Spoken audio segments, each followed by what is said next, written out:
Today we have been, I don't know, it's been going on, been plaguing us for weeks now. What should we call this? The skunk takeover. Yeah.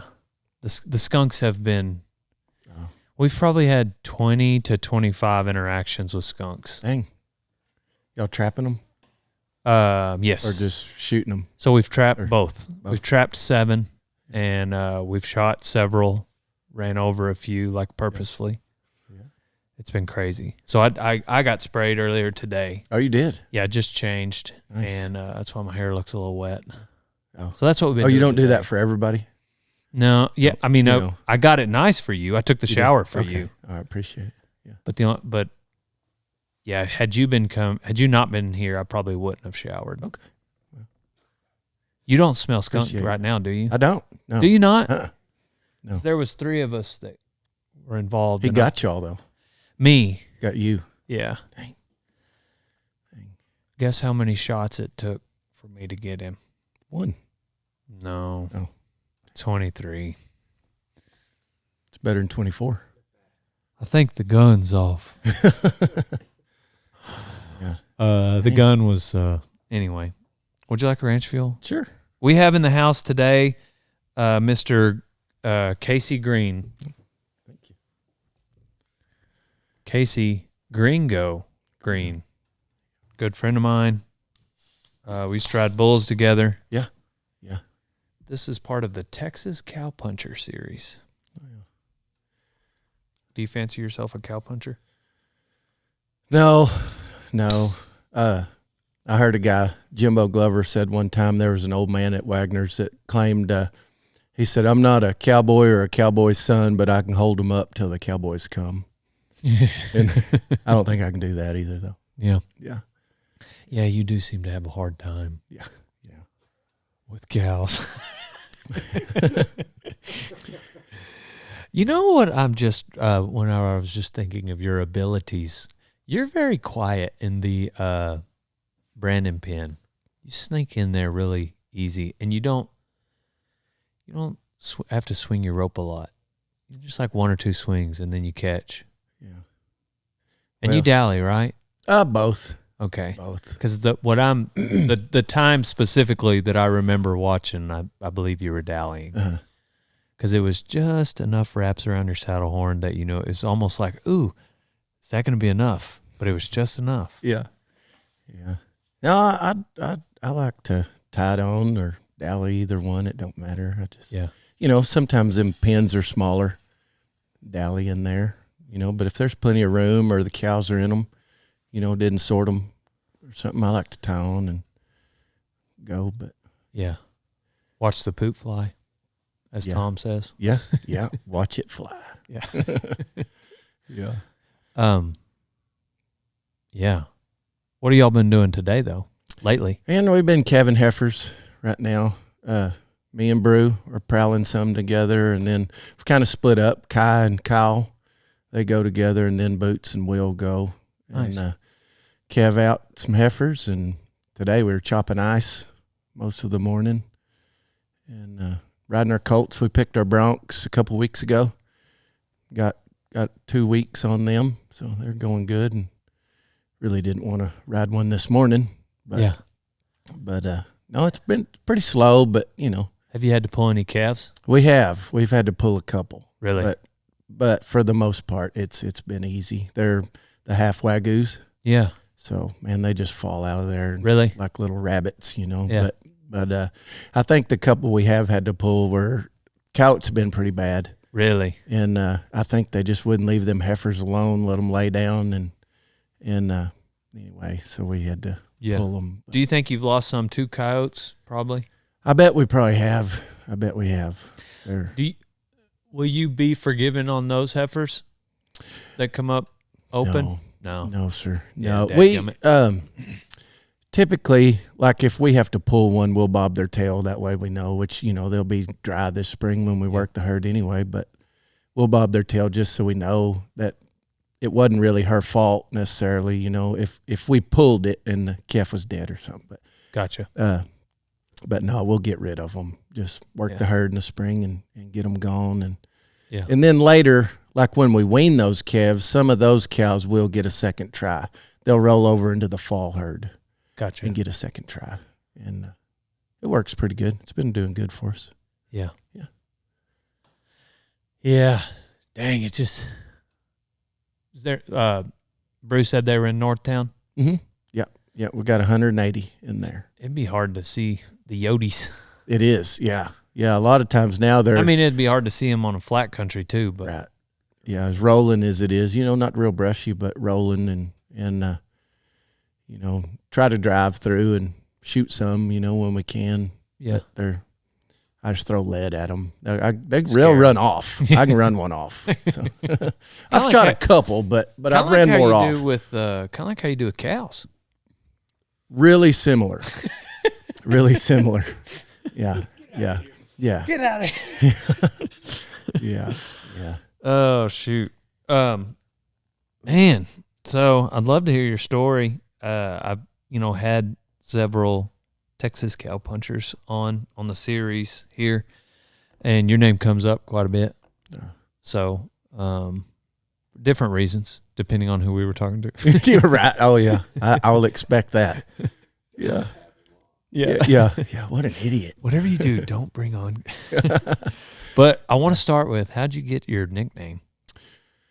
Well, Gringo, I was working at Spike Box, and there was an older guy there named Nesto Estrada. Mm-hmm. Nesto used to work for Tom for a long time, and then he was at Spike Box. And, man, every morning they kind of had, before we'd go out and prowl yearlings, they had a little coffee room, and you'd go in there and drink some coffee or something.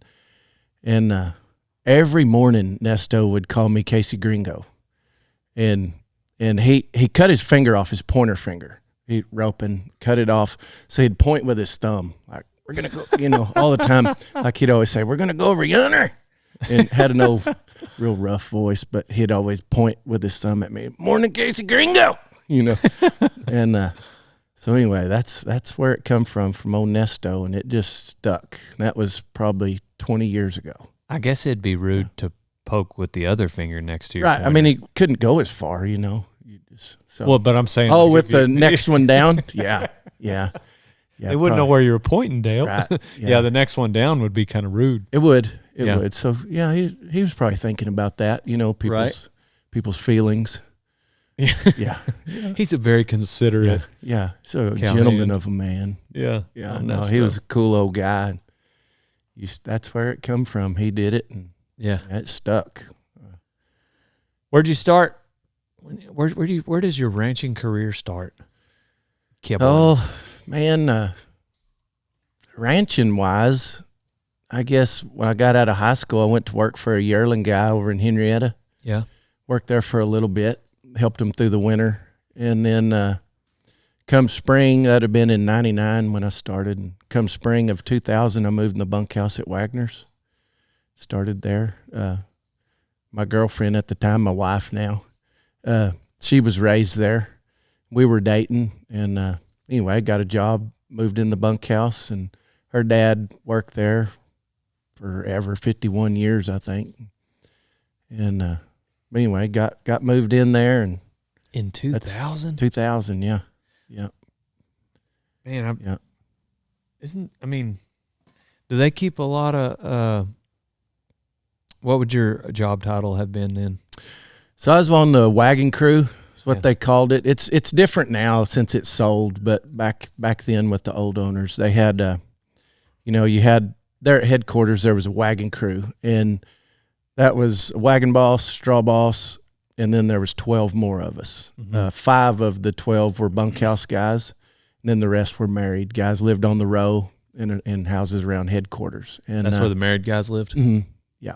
And so I was on the wagon crew, and pretty much we just bounced around that entire ranch working everybody's country for them, just kind of like some bunch of day workers more or less. And, the campers would come in and help, but there was 14 of us that would go around and brand and wean all them camps for them guys and Did that for Didn't that about last 4 years. for like months? It did, yeah. Yeah, Like, we would how start. long would it take you to brand?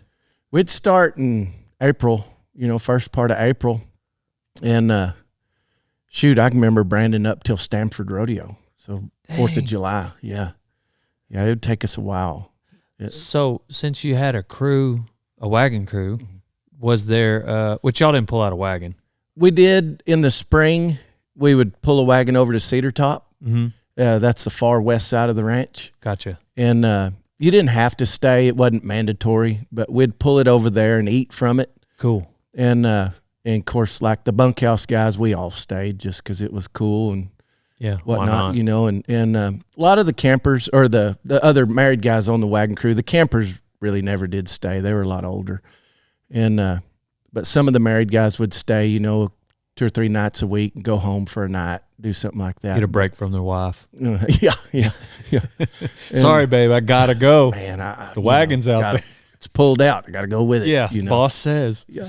But so what I was going to ask was if you got a wagon crew and you guys are out there that long, or that many guys, 14 of you doing just that job, did that mean the campers got to help way less, or would it be, how much did a camper, if you were a camper, how much did you get to help brand?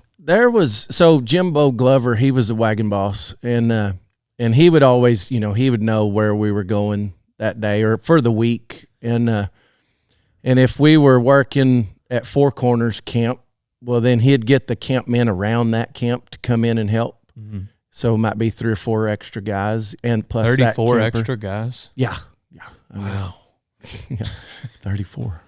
And it's a big ranch. It's a big ranch. It's over 500,000 acres. It takes a lot. Come on, Dale.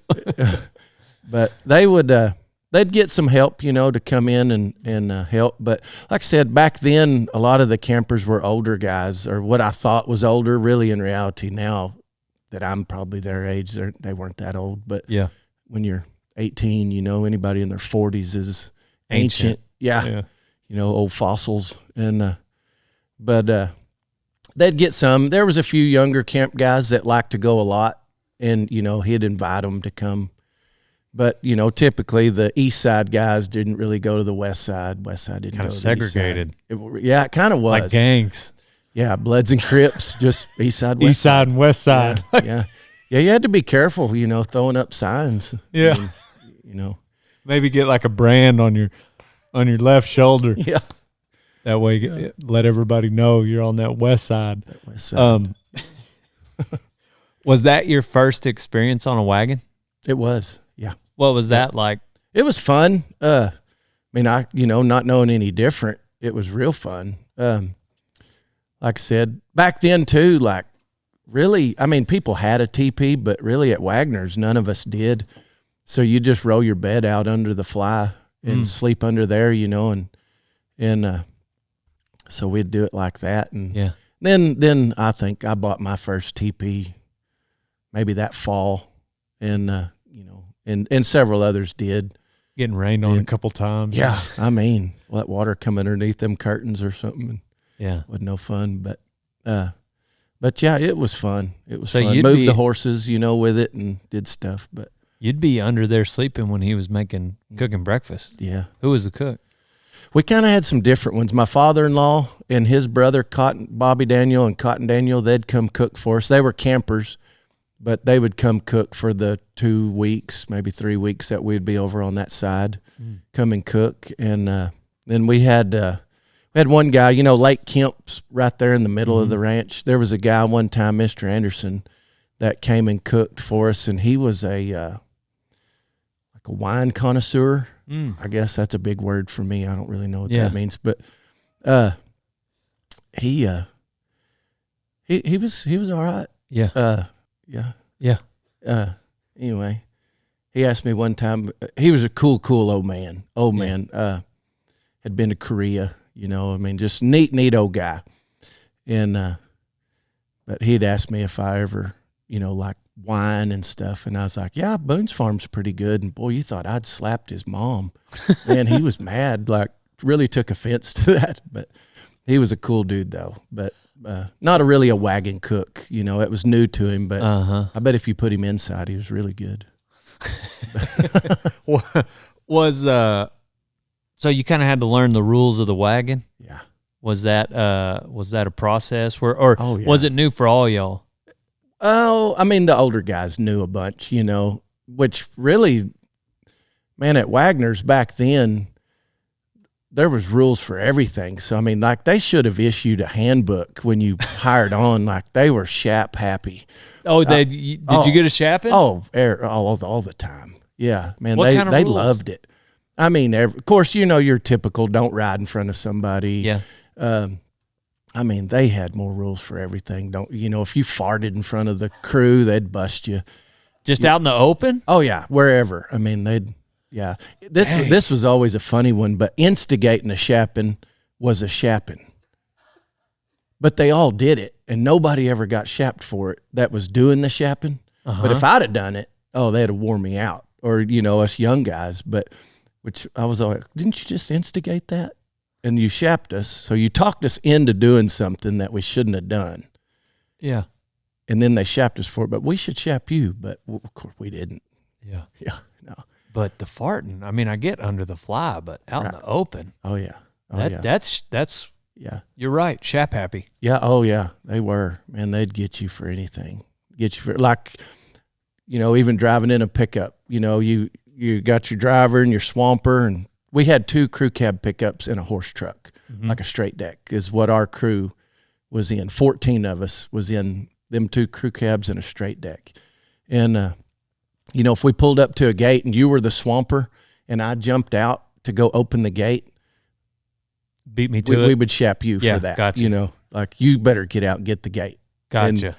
And, that and that didn't matter. Like you could have been 50 years old and I could have done that. They have no grace for age. So was it a race thing? I mean, I don't mean like, you know, like ethnicity.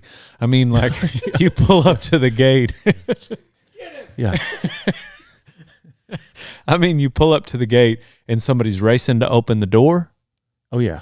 Oh and yeah. So kind of like if you cut out of the jig line to go open a gate, like different guys might hurry. Right. So you've got to kind of have your hand on the door handle. Yeah. Gotcha. Yeah, unless you want to taste some leather. He might be he might have all the intentions in the world of getting the gate, but he just gets beat to it. Yeah. Now he's getting shapped. He at least better get out. Okay. Then they wouldn't. But all right. You know, but if I beat you to it and so you're like, well, Gringo's got it. Well then, yeah, you're fixing to get it. So that would really be somebody just that didn't know the rule. Yeah. Is who that would get. Oh, yeah. So once you learn the rule. Yeah. So a lot of these are just kind of like sneaky. Oh yeah, there was. And like I said, you didn't know them until you've seen it or it happened to you. So and then of course if you don't fight back, they'll shap you again. They'll shap you again. Sure. So you got to fight back. Yeah. Yeah. Did you ever just want to give up and take it? I seen a guy do it one time, and you know, I'm not a real fast learner, but I watched him just lay there and take it, and then got him 3 more licks. And I thought, you know what, I'm gonna at least put out some. You don't I don't care want to 6. You don't care to say who it was? No. We'll edit it out. Or will we? One time, so another one too, you know, you have to have a hand on the guy that's getting shapped, or I mean, you better just touch him at least. You know, you got to help, even if it's just barely touching them. Well, we were branding. We allow somebody to film. Okay, that's safe. That's safe. There you go. We all, somebody. That doesn't mean everybody, but yeah. 7 phones. We were branding one time out west of headquarters, and we didn't have enough rigs to haul everybody in. And so me and Shane Bone and a guy we called Hippie Tim, we were all in the bunkhouse, you know, the 3 youngest guys. So we were just going to trot back to headquarters. And we're coming back. Well, I can't remember if it was Chance O'Neill's birthday. I think it was. Well, they had the crew, the pickup that he rode in, they had him at the medicine room, and it's on a Saturday. And we're trotting back in, and they wait till we're in visual distance of seeing what's going to happen, right? So they've got him stretched out. I don't know how long it took but when we got to see him, he was stretched out and they were just sitting there holding him. And I swear you could ride Seabiscuit and not get there fast enough to help. Right. So we try. And of course, the faster we get there, whop, whop, whop, they bust him quick, Oh, y'all didn't help, huh? It's like, son of a gun. Well, so it's Saturday, so we're like, crap, we might as well just trot to the barn and unsaddle our horses and walk up to the cookhouse and eat lunch. We're going up there. Of course, they all go up there. And it's funny. We go into the cookhouse, and it's Saturday. Everybody's wanting to go home, right? So they're all sitting out on these benches in front of the cookhouse, whole wagon crew. And so we go in, and I was like, you know what? I told Shane and Hippie Tim, I said, we're just sitting here and really enjoy our lunch. I mean, we got to go to the bunkhouse. So what do we have to do the rest of the day? Nothing. They have families to go home to and whatnot. So I thought, we're just sitting here and enjoy our lunch. If they're gonna bust us regardless, let's make them wait a while. So we sat in there and ate our lunch, turtle speed, just real slow. But then we had a pack too. We're like, all right, when we leave, we're going back to back. Like, we're gonna make them earn it. And so there's 3 of us. That means there's 11 guys still on the wagon crew that are out there waiting on us. And of course, they wore us out. I mean, they busted all 3 of us, but that's funny. It was a good little wrestling match out there. Yeah. Yeah. Weren't you on the wagon the last time I got shapped? Mm-hmm. It always seemed to land on my birthday. It did. Yeah, at Dixon Creek, huh? Man. Yeah. Y'all got me. Yeah. They got me so good. That was a good one. Yeah. Because I went to take a bath because I had to every day because of this mop on my head. Right. And I was on the phone, and I got back. In TP City, there's like 8 teepees and the fly. It was like a ghost town. Like there's like a little bit of wind blowing between all the teepees. Nobody's there. Like all the 1 or 2 trucks was gone, but like for the most part, like, and I kind of look around the fly. Charlie's in there, and I know it's my birthday, but nobody else has said anything all day. Yeah, and so I kind of thought I had it beat. It was mid-afternoon. I think maybe we did some in the afternoon, but we were done. So like we were done for the day. Obviously, I'd taken a bath, but anyway, I think I got him. But I'm going to go in there and change in my TP. Yeah. So I unzip it. And I look, and about the time I get it unzipped, I realize every single one of y'all was in my TP waiting on me. Yep, we were waiting for that zipper to come up. And y'all chased me out. But then I hit the roping dummy. Yep. And flipped over. Yeah, you did. And I'd recently had shoulder surgery, so all y'all were checking on me. Yeah. Well, I mean, we do have compassion. Yeah, and you kind of gave up, and I stood up, and I kind of dusted myself off, and I was like, man. Y'all were like, oh, we're glad you're okay. I can't believe y'all gave up. And then the chase was on again. Broke and run again, didn't you? Yeah. That was fun. We got a video somewhere. Yeah. I'll have to find it. That was, y'all got me good. You were fast. I'm pretty fast. Yeah, I know it. Yeah.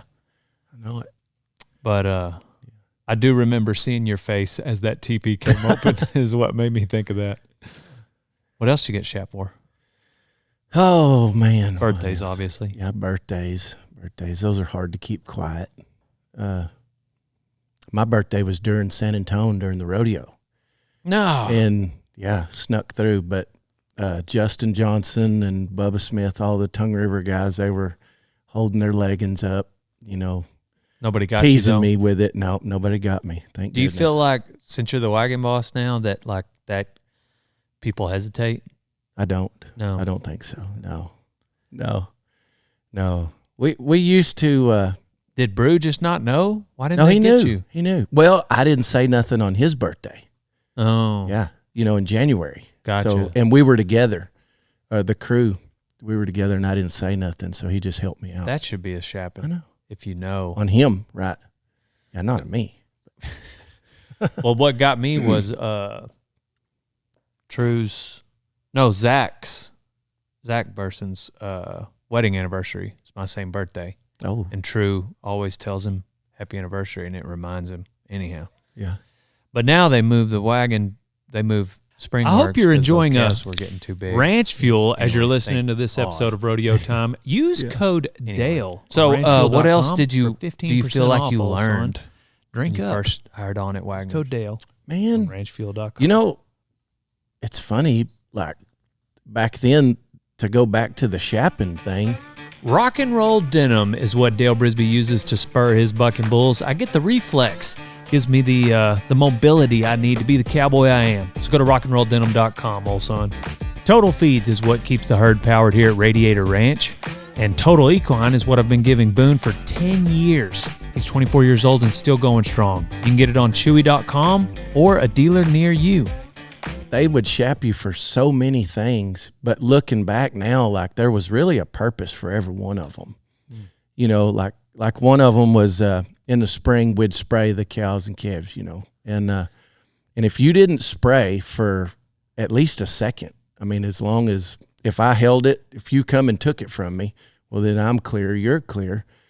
And then I've been some other places where two guys might sit there and spray the whole herd. Well, you know, that darn thing gets heavy after a while, and you know, and just stuff like that. You know, it just made everybody get involved and help out. You know, instead of just watching two guys sit there and work like the highway department or something. Yeah, and you know, and just stuff like that. A lot more respect for stuff.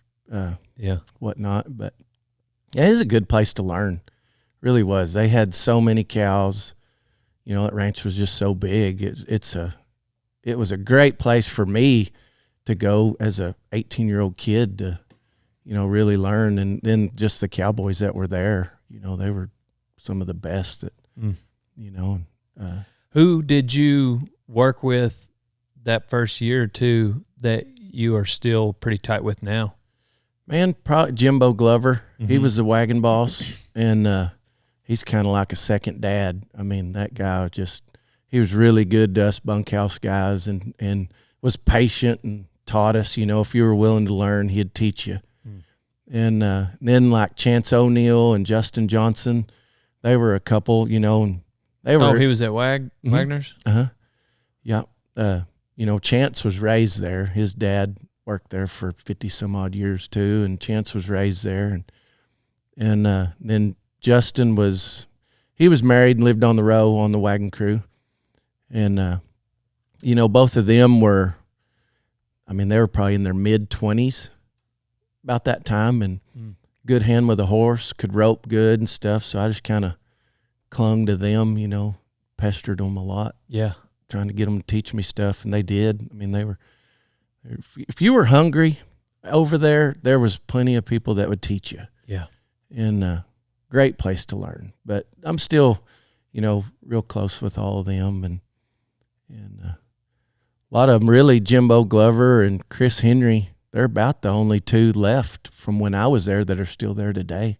Dang. It's changed a lot. A lot of people gone, you know, but it is cool. I went over there with Cole a few times to kite camp, and Chris came over. Yeah. Got to meet him back then. Been a little while. Yeah. Yeah, he's cool. He's a good cowboy. Yeah. Good cowboy. Yeah. Yeah, so his wife and my wife are first cousins, and they were both raised out there. Her dad, Mac, lived there forever, and Shannon's dad, Bobby, and I don't know, there was the Daniel and the O'Neills back then, they used to say were thicker than broom weeds. And so there's a lot of them.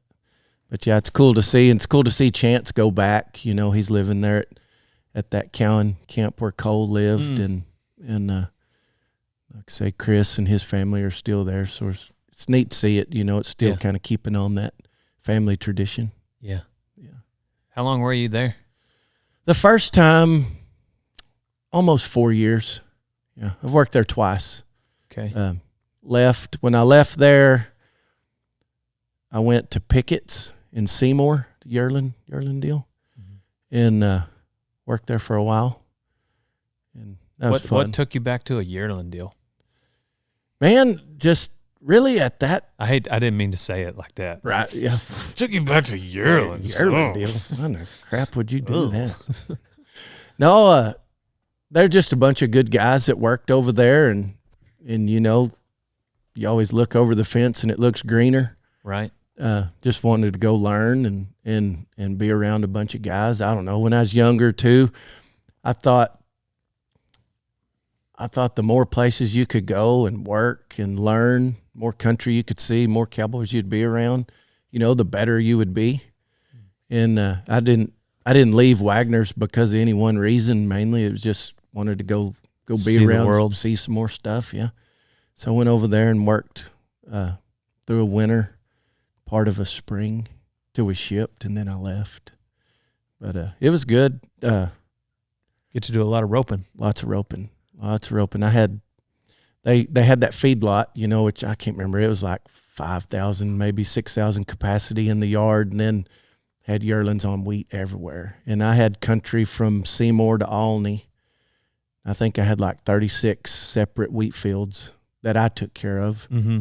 And anyway, but it was, I don't know, first 6 months I was there, I probably didn't see my house in the daytime. It was long old days. Yeah. Old days. And, you know, you go to the yard and work, get it done, go check your outside yearlings and trot through them, and never failed. You know, you get back in the evening or at night and there'd be some loads to process or something. And Dang. they had guys around there, but if you got there and they weren't done, you know, Yeah, you got to go help them.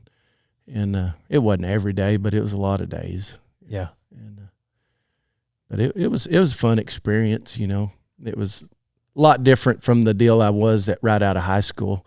Is, you know, just so much more bigger, and treating stuff was a lot different. You know, it wasn't just Batrel and Banamine. I mean, they kind of had a lot of programs to go to and different stuff. You know, and that was cool to learn. You know, but it was, I don't know. We left and then wanted to move back to a camp or back to a real ranch. And Had you been at a camp at Wagner's? just on the wagon crew the whole time. Stayed on the wagon crew. Yeah, Gotcha. both times I was there was on the wagon crew. Gotcha. Yep.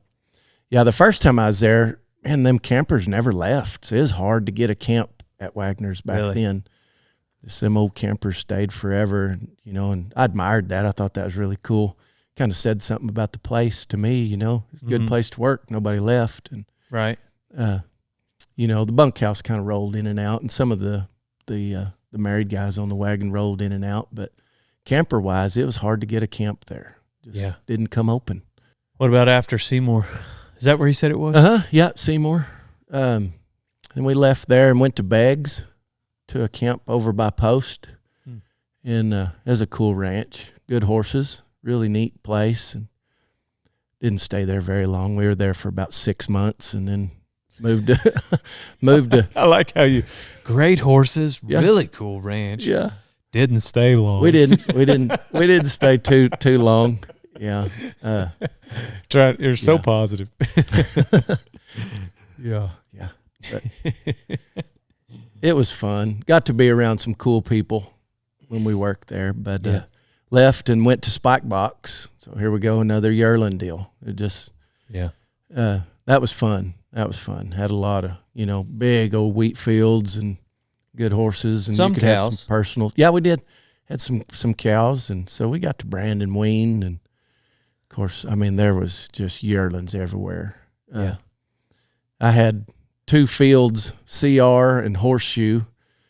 CR was 4,500 acres, and Horseshoe was 3,500. And the 2 years I was there, it was just really good years, and we had a yearling to the acre. So, I mean, I had about 8,000 that I looked through, and I had a helper, Ty Jones, you know, Pooch. He helped me. And then Mark Voss was there. He had North Flat and Railroad, and them things were huge. I bet they had 3,000 to 4,000 in them a piece. 34,000? Again, I know it. Wow. And Clint Jones had some. It probably wasn't 34,000, but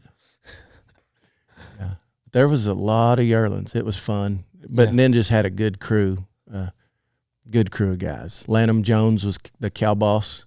Okay. And he was fun to work for, and it was just and you just caught a horse every day and trot and rope. And they'd give you. When I first went there, this was really cool. But Fred Carver, he was an old man, born and raised around Benjamin, and he'd go to the Sixes. Back then, they kept king poly ropes, and he'd go once a week and buy an armful of them and bring them back, and he'd pitch everybody a new poly rope. And one time, and I didn't want to be the greedy guy, but the rope I had was still fairly good. I mean, it wasn't just like a noodle, but it'd been used a lot, roped a lot, but it wasn't worn out. Fred said, he talked real loud, just had a natural, real loud voice. And he's like, Gringo, you need a new rope. And I said, man, Fred, this one's still pretty good. He said, all right, I'll hang on to it. Well, by the next week, when he went and got another armload of them, that thing I had on my saddle was wore out. Yeah. I mean, sucked to rope with. Yeah. And I never turned a rope down again. I was like, I ain't doing that. But, that was cool because, I mean, a rope a week, a poly rope. That's a lot of rope. We were roping a lot. And 34,000 is a lot to look after. I know, right? And they didn't all need doctored, but I still went after every one of them. Yeah, that's what I used to say about Boone, like when the 1 year I ran wheat pasture cattle, Boone was just like really, at the time he was 15, but starting to show some age. And I started to look for a new feed because I couldn't rope but 3 yearlings on him, and he'd be tuckered out. I'd have to swap horses. Of course, it takes me 6 loops per yearling, so that's 18 chases I got to make on 3 yearlings, so poor Boone just couldn't take it anymore. So total feeds, kids, that's what I switched to. And Boone could now rope 5 yearlings times 6 trips. That's 30 chases. So I mean, the math looks good. If you're feeding total feeds, right. It does. Yeah. But of course. Yeah. So was there anything that any tricks of the trade you learned at these yearling places when it came to doctoring? And I mean, I'm sure you didn't always have a helper.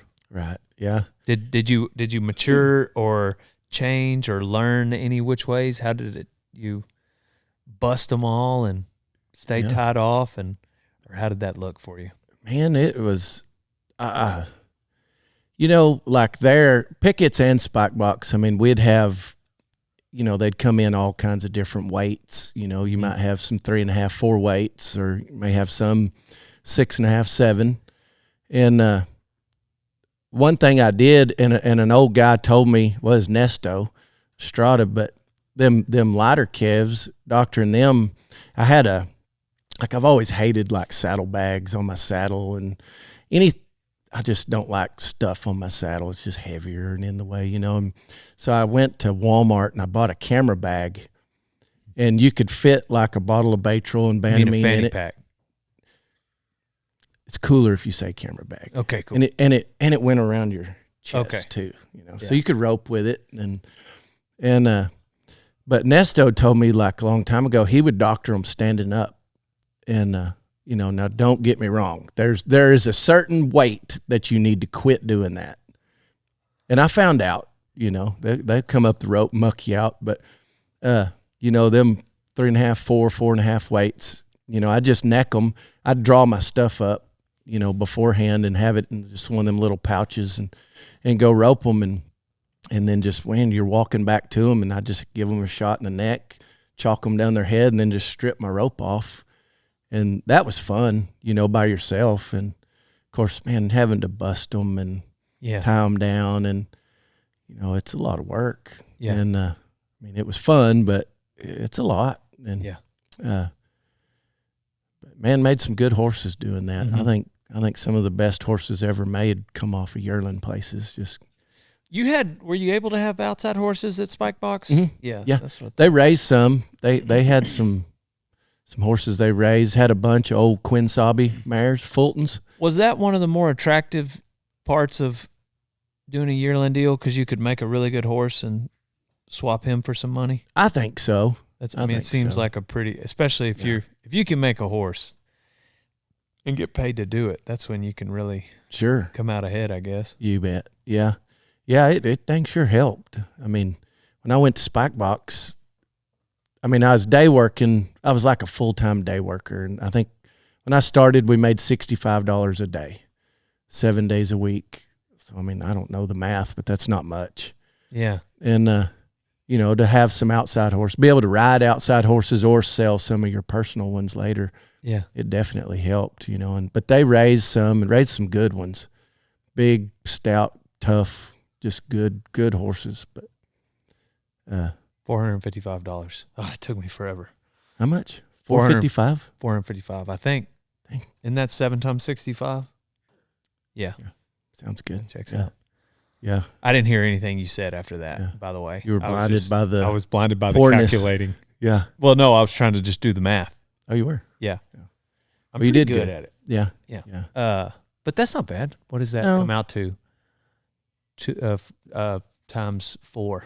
455 times 4 would be 1820. Hey, $18.20 a month. Times 12 is about 20,000. 21,000. So you're making 21,000 a year. That's Golly. pretty good. They were not bad in 05. Yeah. So you better be flipping Yeah. some horses. I mean, yeah. Yeah. Yeah. That's cowboying though, huh? It was fun. Did I Shannon mean, have a job at the time? No, our girls were little, and she stayed home. There a couple times during the summer. They give y'all a house though, huh? This one, we bought a house in Benjamin, and they had a few ranch houses, but not very many back then. See, that's what I'm talking about. Like, cowboy, you got to want to cowboy. Yeah. So you had your own house, Yeah. making 21,000 a year. Utilities. You got kids. Yeah, kids. Yeah. Car payment, insurance. Good heavens. That is, know it. you are wanting to be a cowboy. Yeah. I love it. Yeah. It was, I mean, but, you know, we didn't know any different. So, Yeah. I mean, I thought we were rich, you know.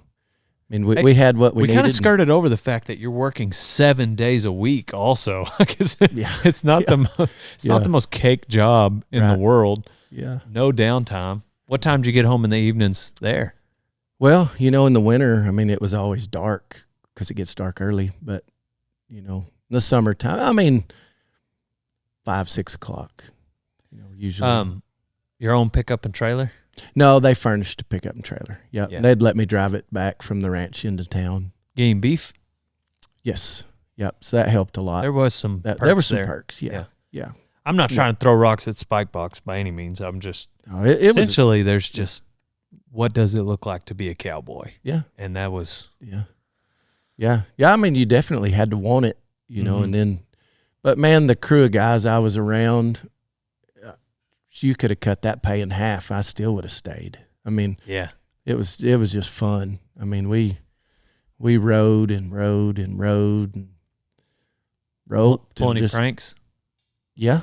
Yeah, we did. We did.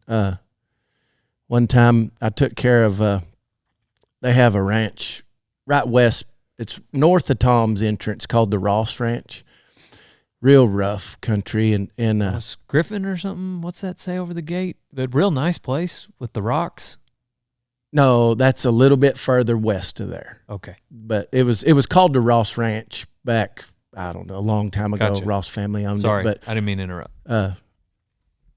Ross Griffin's a bronc rider. Yeah, he's a bronc rider. There you go. Yeah. That's good because he's a deep track bronc rider. You know your bronc riders. Thank you. And I don't know my ranches.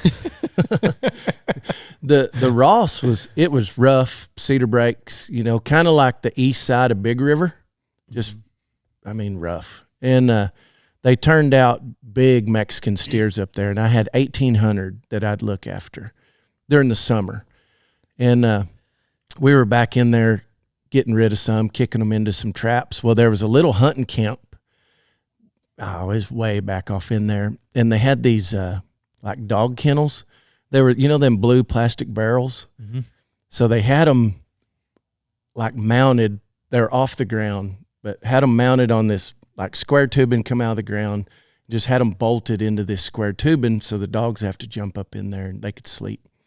Well, we were back in there and doing some stuff, and I think it was lunch or so, and we were just hanging out. Somebody brought us some food or whatever. Well, Colt Ellis was there, and it was me and Mark Voss and Clint Jones and Ty Jones and Colt Ellis. And you can talk Colt into nearly anything. I mean, he'll go. He's game. Well, there's this big hill behind this hunting camp, and Mark was like, "Hey, Colt, let's put you in that barrel and roll you down that hill." And he's like, "All right." So he was game for it. He did it. And I told him, I said, "I'll stay at the bottom of the hill, and when you get here, I'll stop you." Sounds good. Them barrels come down fast. Especially with Colt Ellis in it. So they start rolling him down, and he's rolling, and then the ground's not smooth, so take that in consideration. Now it starts end over end. Oh. And, I mean, he is tumbling down.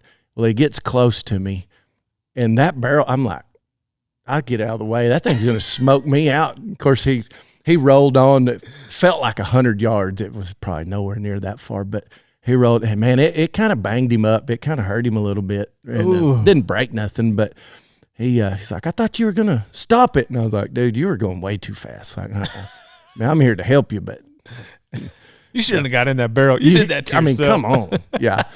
But no, that was a pretty good one. That was fun. And we didn't get him talked back into it.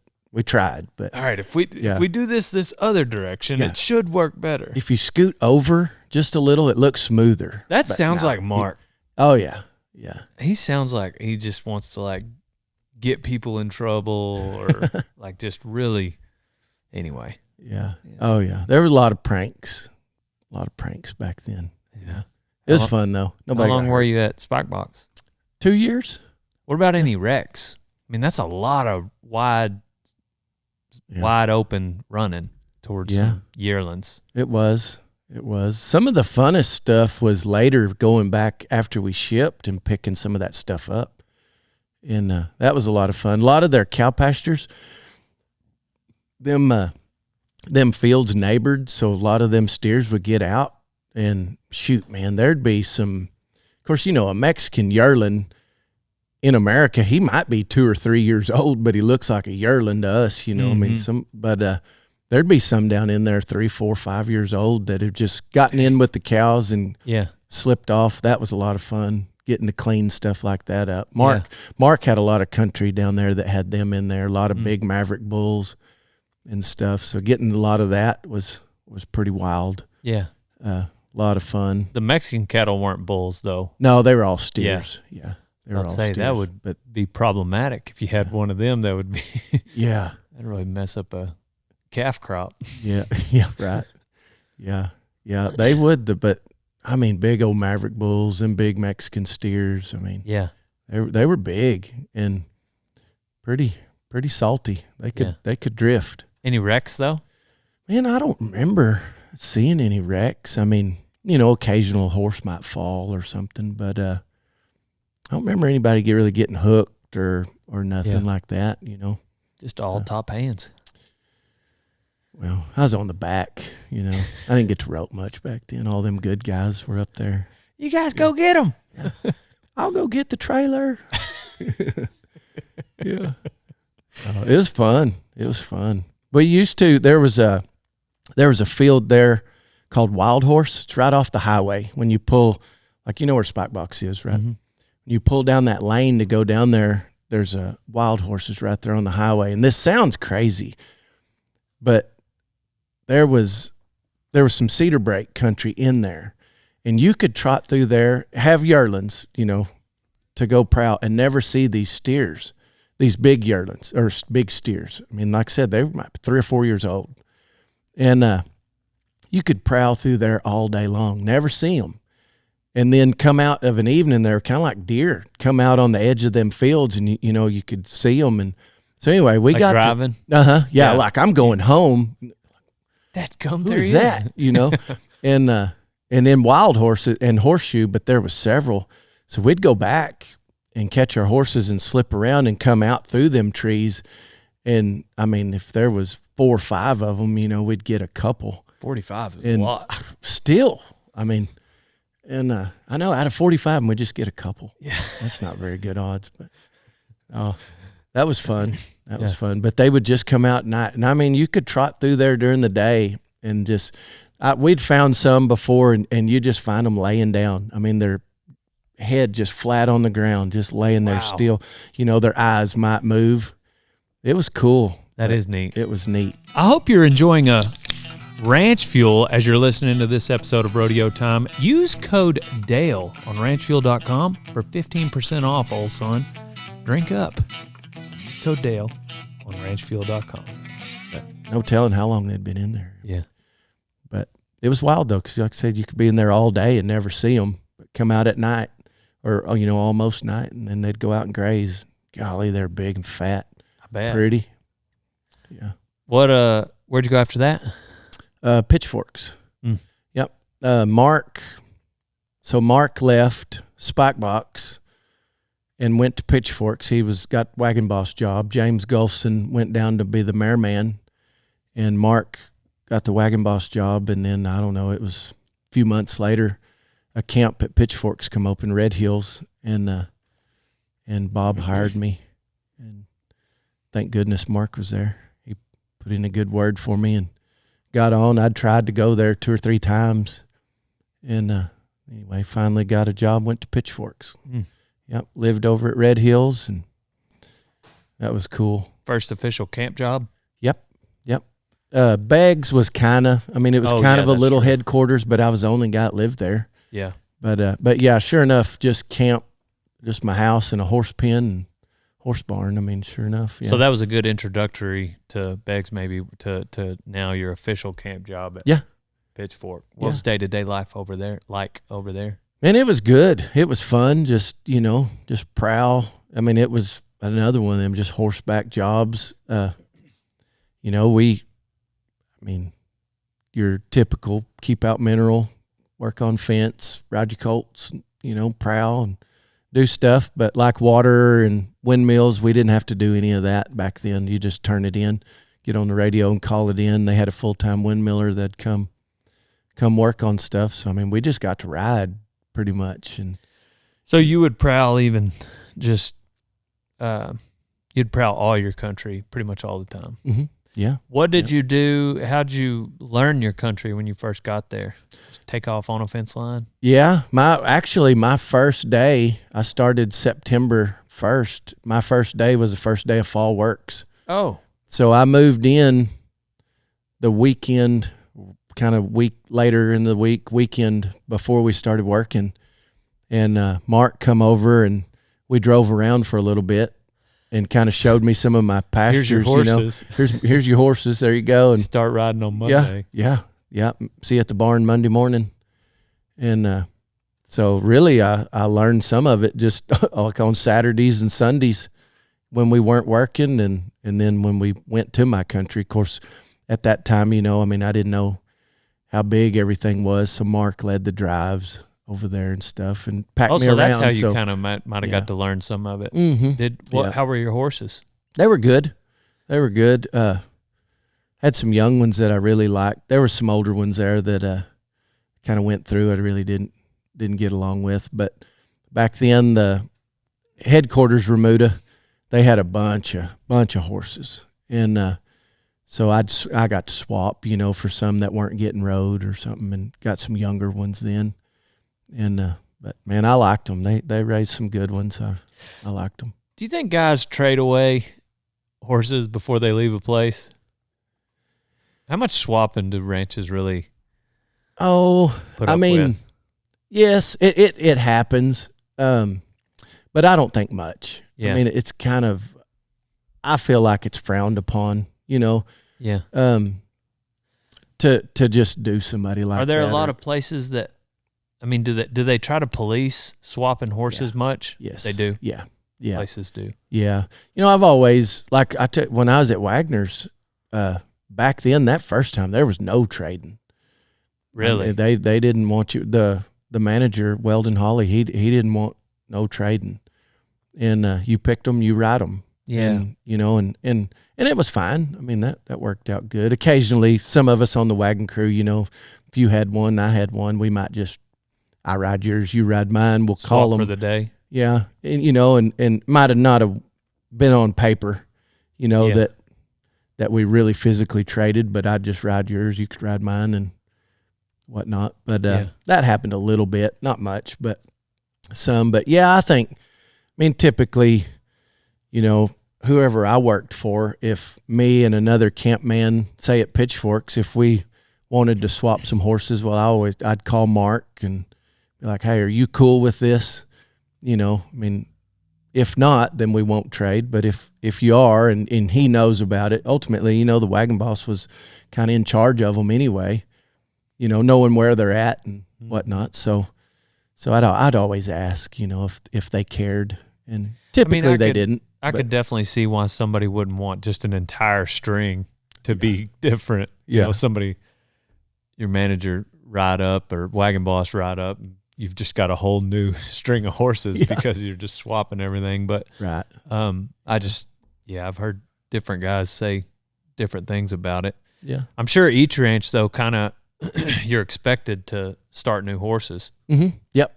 Everywhere I've been, for sure. Got to pick colts and ride them. Some of them would, like the older guys, let them skip every once in a while, or if they got up to in their 60s or something where they weren't really riding young ones anymore, some people would give them a good using horse or something like that. But typically everybody pick one. Paid your dues to a certain extent, maybe there comes a point where you bet you get a cut off on. Yeah, I think there should be too. Yeah, it's hard to do for some of them. Yeah, like when you stop entering bronc ridings. Did you get on any ranch broncs? I did. Was it hard for you to stop?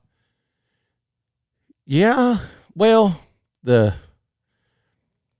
I rode for, I don't know, 15 years, 16 years probably. Dang. And then I was back at Pitchforks and Pat Butler was riding them. Mm-hmm. And I didn't necessarily just quit, but I didn't have to anymore. And so I kind of quit getting on them, just because he was doing it. And shoot, there wasn't no sense in me trying, as sticky as he was. And so then, I guess a couple years ago, 42, I got on one at Red Steagall. Oh, you did? I did. Will Bodeker is me and True, Brew, Will, and Monty Haller. Yeah. We were at Red Steagall, and Will was going to ride the bronc, and he rode in the long round, got a score, but he come off and broke his wrist. Mm. And I've about that. Remember that? Yeah. I've always said too, like, I'm we're not turning one out. Like, oh, for sure. No, we're cowboys, right? Right. We don't do that. And so anyway, well, I got to act on what I preached, And so Will, being broke wrist, he wasn't going to ride, and True asked me, he said, "You want to ride it?" I thought, yeah, heck yeah. So I borrowed a saddle, and I'd already got rid of my saddle. I had it was an association bronc saddle, but had a horn put in it and redid the riggings and everything, And I'd got rid of it, so I just borrowed one. And anyway, how'd it go? Not good. Really? Not good. That dude, it was a kind of a Bayron horse of Mitch Terrell's, and dude got stronger and stronger, and bucked me off over his head. And when I hit the ground, I broke my collarbone and 8 ribs. Oh, golly! Yeah. So I'm done now. Yeah. But I can't lie. Like helping Colton at San Antonio or something. Them broncs are loaded, and that craven comes back, but it leaves pretty quick too. Yeah. But wasn't the one I really wanted to end on. But if I knew of you may even have one. We may not even necessarily need to flank 100%. It. But I got one. A good high loper. I'll show you a video after this. He went to the NFR. Yeah. But a long time ago. Yeah. Like maybe when you were wagon crew. Yeah. At Wagner's. Yeah. And he just jumped kicks in a circle. Heck yeah. Yeah, you could definitely, we could find you one to end it on. Yeah.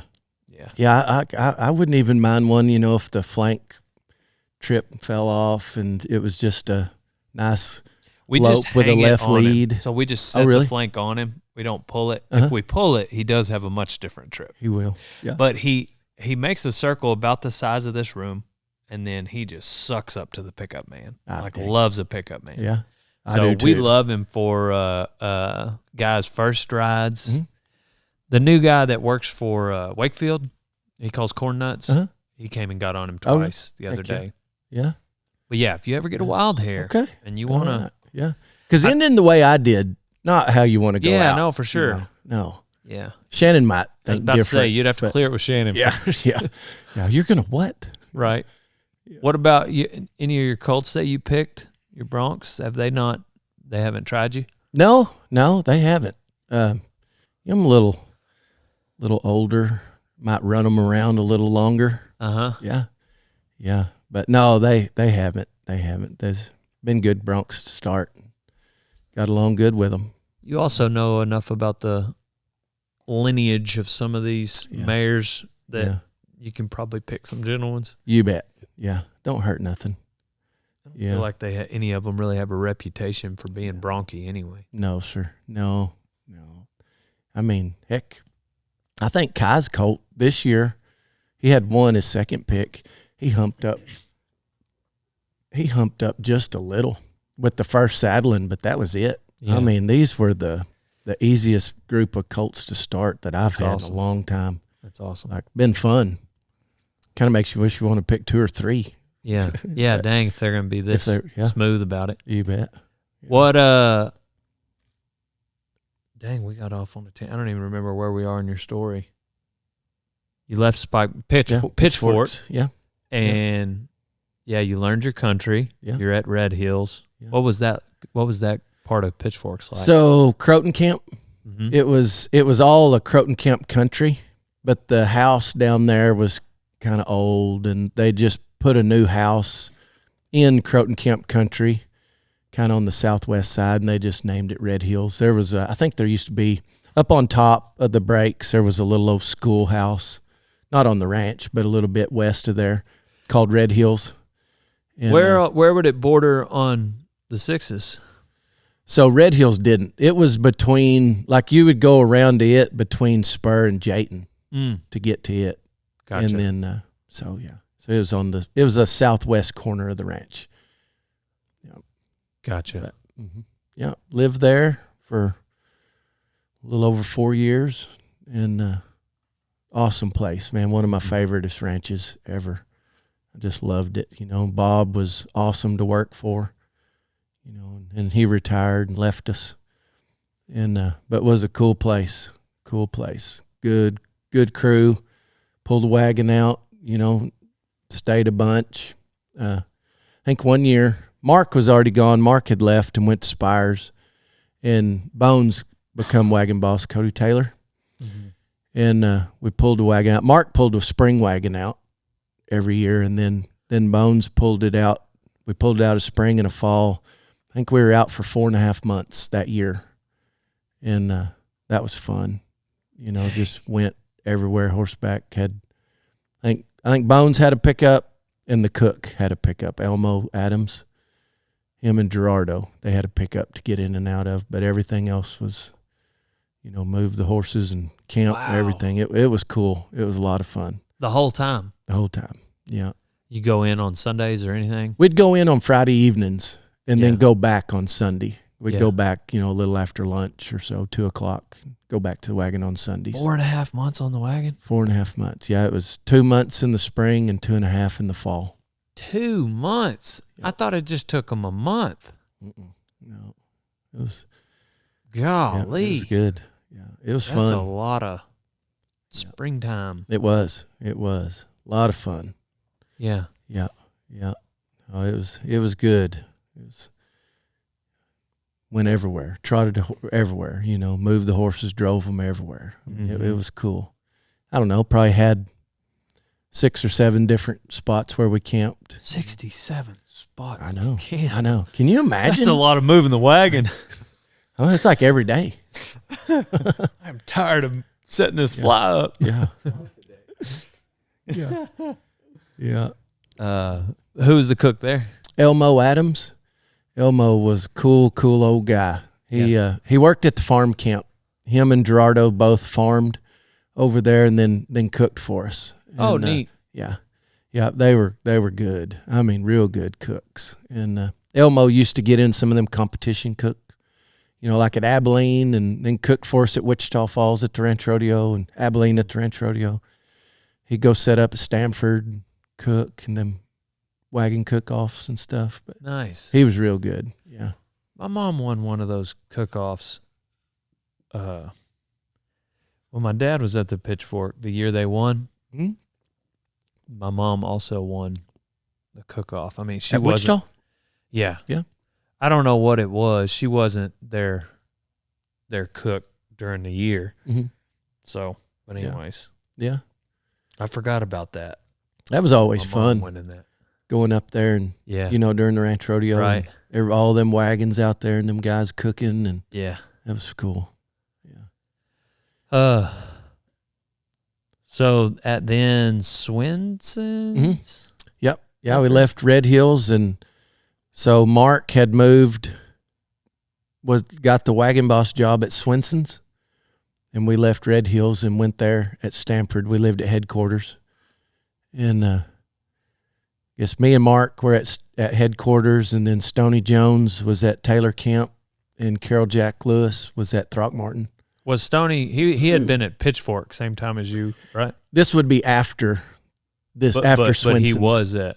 Yeah, we were there together, but it was later. Gotcha. A little bit later. Okay, gotcha. Gotcha. Yeah. Stoney had left Tongue River and went to Swinson's and moved to Taylor Camp. And then me and Mark were at headquarters. And and Brooks. Brooks Hodges, yep. He was he was the assistant manager at Swinson's when we all went. Mm. And then, I don't know, later, that would have been in 2010. Mm-hmm. Then in 11, maybe like the spring of 11, sometime in there, Brooks went to Pitchforks and got manager. And then Mark was the wagon boss and moved up to assistant manager, and then kept running the wagon too. And that was fun. That was fun. It was we pulled the wagon out a bunch there too, Swinson's. Really? Yeah, they had a ranch lease down by Rotan.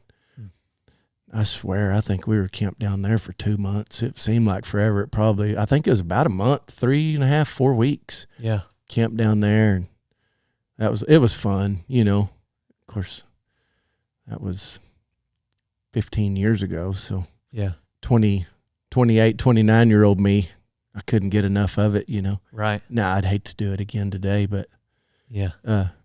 But that was a lot of fun. And what was that wagon like? Man, it was just the crew and the vibe. It was fun. Like Waylon Davis and Reese Clark helped us a lot, and Wakefield and Pooch. Seth Keeler was there. We kind of had a small crew, but it was a fun crew. Just that country, you'd make we wouldn't really gather a lot of them pastures in one drive. You had to make several small drives, and get a hold of them and drive them out. And some of them you could gather the whole thing, but a lot of them you just chip away at them and get them. They had a big shipping trap kind of in the middle of that ranch, and we'd get them all in there and then have one big mass weaning and preg checking and doing all that, and that was fun. That was good times. But was the whole ranch as rough with cactus, or was that just parts of it? Mainly at Stanford, Flat Top was. Really? Yeah, it was. There was a lot of prickly pear there and brush, but dang. Yeah, that Rotan place, it was just a lease ranch, so it wasn't near as bad. And then Throckmorton, that camp over there it had some in spots, but yeah, Stanford was real bad. Yeah, Stanford was bad. Yeah, you kind of want to get in some trails. If you was riding something you thought something of, kind of want to get in a cow trail if you could and keep stuff going. But of course, you had to get out of them. But on the flip side, you probably didn't want to ride a bronc. No. No. But it was neat. But still had some Hereford cows there. That was fun. Kind of before a bunch of the Herefords were phased out. But dang. But it was a cool crew. Good crew. Monty Jones, he helped us a lot too, Stoney's dad. Oh, yeah? He helped us a lot. I mean, he was nearly a full-time day worker Really? while I was there. Yeah, I think you and I were talking about it. I need to have Monty on. That'd be cool. Yeah, I think he knew my dad. I bet so. That's what Stoney said. I bet he does. Yeah, he's got Paul, he's got all the old bronc riding stories to tell, and then cowboying too. Man, that guy's a heck of a cowboy. Yeah. Horseman. I mean, he's fun to be around.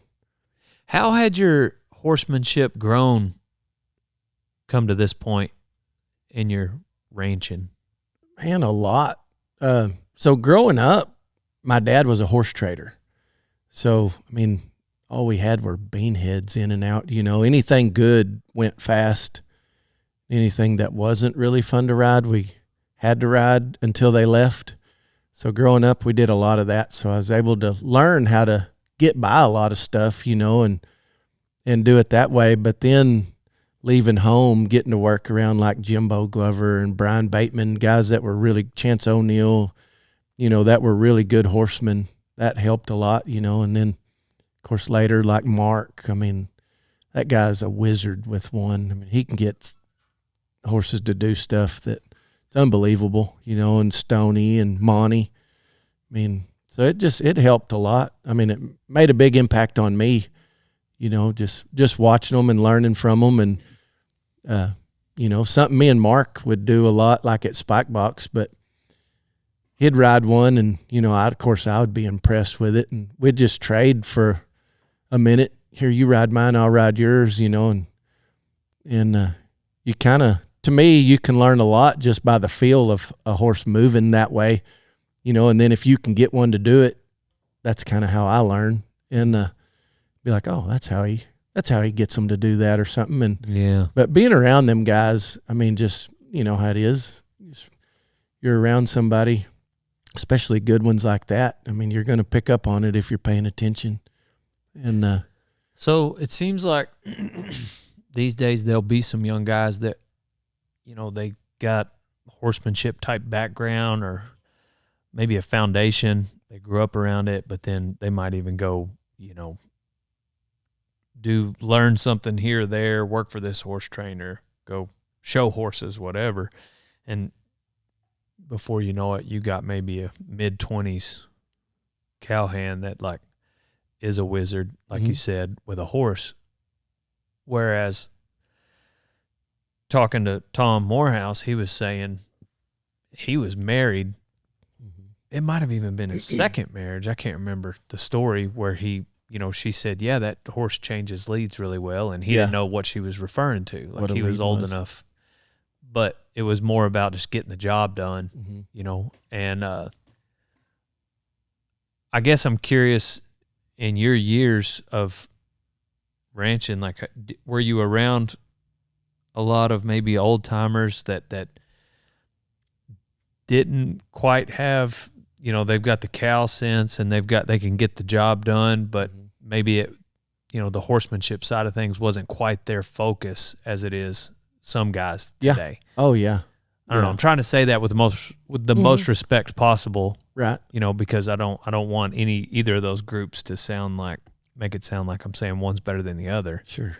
But times have changed. It seems like, according to Tom, at least. Oh yeah, yeah. No, I think very much so. I mean, there's, you know, when I was younger, and a lot of them old timers, you know, you didn't see them jacking with a horse. You know, they just rode them, and working off of them, they made, you know, they rode good horses, but they just used them. They were a tool, more or less, I feel like. And, you know, they just rode them and made a good horse. They didn't really train, or I didn't see them training on something, you know, but work a herd, they could do it. But, you know, you just did it like at Wagner's. You worked cattle so much for so long, you know, they just, a horse to me kind of, they were going to be good because they wanted to be good, or they were just a horse, one or the other, you know, but they got it from working, not training, you know, like in a cutting pen or loping circles and stuff. Yeah. I mean, I know there's some old timers that never lope a circle in their life, you know. Yeah. They just used their horses, just used them, caught them, saddled them, rode them all day, put them up wet, you know. Right. and to where nowadays there is a lot of horse training, and I think, I'm kind of, I got to see both, where maybe some of the younger guys now see more horse training, which is a good thing. You're going to ride one all day. You might as well be on a good one and him be able to do some stuff and whatnot. But, when I was getting started too, it came from paying attention to people like Jimbo or Mark, or, we didn't have YouTube and all the things available now that you can watch videos, or you had to go to a trainer and work for them. That's something I never did do. I always thought about it, but I got married young and just wanted to cowboy, and wanted to know more in the horsemanship side of it, but didn't want to leave a ranch job to go do it. Yeah. So I was fortunate to work around some guys that had done it, like Mark. He went to California and worked for a guy, and then Mark's dad was awesome with them, and then so that kind of bled over towards me, paying attention to them guys that had done it, but I didn't, Yeah. But nowadays, my goodness, there's young guys, these horsemen and these shows and stuff. It's unbelievable what they're doing. Right. And, well, I appreciate it. Yeah.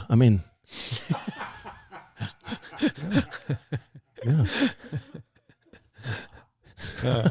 Tell me more. Keep going. Yeah. Yeah. Yeah, that, I don't know. I've thought about that a lot since, hearing Tom say it, which, had kind of been in the back of my mind. It seems as though, like, seeing some of those guys that their horses get the job done, Yeah. But anyhow, yeah, it's crazy to think what ranch ponies might look like even 20 years from now. Yeah. Yeah. Yeah. Like, what do you think like the best of the best horses coming off a ranch in 2025 look like compared to 2000?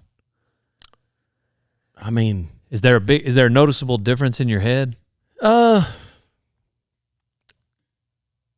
Some of it may be as natural as they're getting these days. Yeah. Kind of meaning some of these horses, all they need is you on their back exposing them, and they're going to be good. They're naturally, right, say, a big stopper or real athletic and cowy, and just move good, where maybe some of them, when I was starting, you had to help them a lot, Yeah. I think that's one thing. But, I got some horses, like when I moved in the bunkhouse at Wagner's, they didn't have a string for me, so they went around to everybody and asked if they had something they could turn in. Well, you know what I got. Right. The scrubs of what them guys didn't want, but to me, they were good horses. I liked them. You were kind of used to that. I was growing up, yeah. So they were way better than what Alan was buying us to trade around on. And, so they were good, but I would say, and I don't know, people maybe disagree with me, but I think nowadays on some of these ranches, the horses just are bred so much better. They're more natural. Mm-hmm. They just, if you can just be a pilot and get on them and get out of their way. Yeah. They just want to be good, and of course that's fun to ride. I like to cut their tails off and get in their way. Yeah. That's what I do. Yeah. Roach their mane? Yep. Do you? Yeah. Just in the middle, though. I want the front of their mane to be like there's a hole in the fence and they're getting the grass on the other side of it. Yeah, there you go. Yeah, like about that much. Right, yeah. So that's what – no, I got a dang tail chewer somewhere. Man. Which, by the way, are we checking this week? Y'all see, you're still kind of watching. Nothing's changed. Maybe we've lost him. Maybe the tail chewer has. Like he left? Or he's stopped chewing. Oh. Just because we did have, was it you? Oh. We did have one that we knew absolutely chewed tails, and he was also crippled, and he would buck. Sounds like what you are to be keeping around here. Got rain rot, and so it was very, He had all the things. He went to Mexico. Oh, he did? Yes. Yeah. Yeah, and I was so ready to get him going. The guy that hauled him to Mexico, he's like, who do you want me to make the check out to? Like when he got there. I said, keep it. I don't even want money from that horse. I was so mad at him. Anyway. Oh, that's aggravating, isn't it? Yeah. Well, I can't stand one that'll chew on stuff. It sucks. Yeah. And then we just got these 2 horses from Terry Bradshaw. Mm-hmm. He gave me 2 that, and anyway, something had chewed their tails. So when they got here, they fit in just great. But we got to make a Total Feeds commercial. And I was talking to Corey. He was like, yeah, we got to make sure we use a horse that has a tail. I was like, okay, well, we're down to about 2. Ooh. Yeah. Just put a tail bag on one like Brew does, and you don't know. Yeah. Yeah. Yeah, that's true. Yeah. Next time you see Brew, make fun of him for his tail bags. What's he put that on? Blue light, probably? Yeah. All of them. He's getting to where he does it on all of them. I don't know why he does it. He is a tail bag. Brew. Yeah. No, he's been doing a lot of coon hunting. Yeah, he has. Yeah, him and Mark. Mark's a big old houndsman. Yeah. Likes to get into them coon dogs and get into the chase. Yeah, Brew's been doing a bunch of it here lately. What's your favorite kind of hunting? May not be appropriate. You like hunting though, don't you? You I elk do. hunt, don't you? Yeah, I kind of got into bow hunting recently. Yeah. Yeah. I bet that's fun. It is. But here lately, every night, I've been going varmint hunting. Yeah? Yep. Calling? No, Or just just- take a thermal on yeah. a 22, though. Oh. Because I bet in the last 4 months, I've maybe gone out 25 times. So whatever that is, a couple times a week. Mm-hmm. But regardless, I haven't seen a pig or a coyote one. And so, but almost every night we'll either get a skunk, a raccoon, a possum, or a porcupine. Yeah. And so yeah, I put a thermal on a 22. Yeah. To say, I Dang. say all that to say that all we really need is I don't even take an AR or a bigger caliber. No. But Shoot, that yeah. thermal is so fun. Yeah. Yeah, we'll go in the Can-Am, and it's got the second row. Well, we've got the rear view mirror, so I get the thermal connected to my Bluetooth Mm-hmm. and put it on the rear view mirror with rubber bands. Oh, yeah. So they can, because obviously there's no lights out in the pasture, Sure. and they get to watch what I watch. Heck So yeah. it's pretty neat. Dang right. So Caleb, my son, he got one. Oh, really? A thermal scope for his AR yeah, and went out. And, yeah, they're cool. Well, his don't, you can't Bluetooth it or nothing, you know. Oh, really? It's just him gets to see. he got the base model. Yeah. Yeah. Yeah. Yeah. Yeah. I can't remember what he traded for it. Most It was, I'm such an a-hole. Oh, he traded for it? he did. Gotcha. Like, I think he swapped a pair of Ray-Bans and a couple rubber bands for it or something. Pretty I good don't know. swap. Yeah, he did. Some Ray-Bans, some rubber bands. The guy really liked bands. Yeah. Yeah. I can't remember what, it was something like that. It wasn't, he made him a good little trade, but Yeah. But we went over, there's a range over in Tackett. Have you been over there to that gun range? Mm-mm. It's pretty good. They've got them set up targets, at 100, at 300, at 500. And anyway, we went over there and zeroed it in, and I think he can hit at 300 with it. Wow. He on a 223 AR. Wow. But yeah, it's pretty cool. Yeah. But I hadn't got to go at it, and he goes out at night. And he got him. Shannon got him for Christmas a little pop-up blind, Mm-hmm. and kind of comes in about the size of them bag chairs, Mm-hmm. And this dude just pops out, but it's one like you can see out all the way through it. It's got the little windows you can Velcro down or zip. I can't remember, but like Kind of like a one-way mirror Yeah. or two-way mirror, whatever. yeah. Yeah. And he'll go set it up and call, and then look through his deal. Oh, at dang. night and stuff. Yeah. Yeah. That's super neat. I hadn't thought of that. He has fun. He'll go out Yeah, at night. imagine. It's been too cold here lately, but That would he likes to do it. I like to go in the comfort of the Can-Am because it's got a heater. Right. Yeah. Yeah, I know. I was bragging camp. But regardless, the heat and, yeah. But I take Lisa, my warehouse manager, she's got a couple daughters that go with us, and they don't hunt. I don't think either one of them's ever shot a gun. Mm-hmm.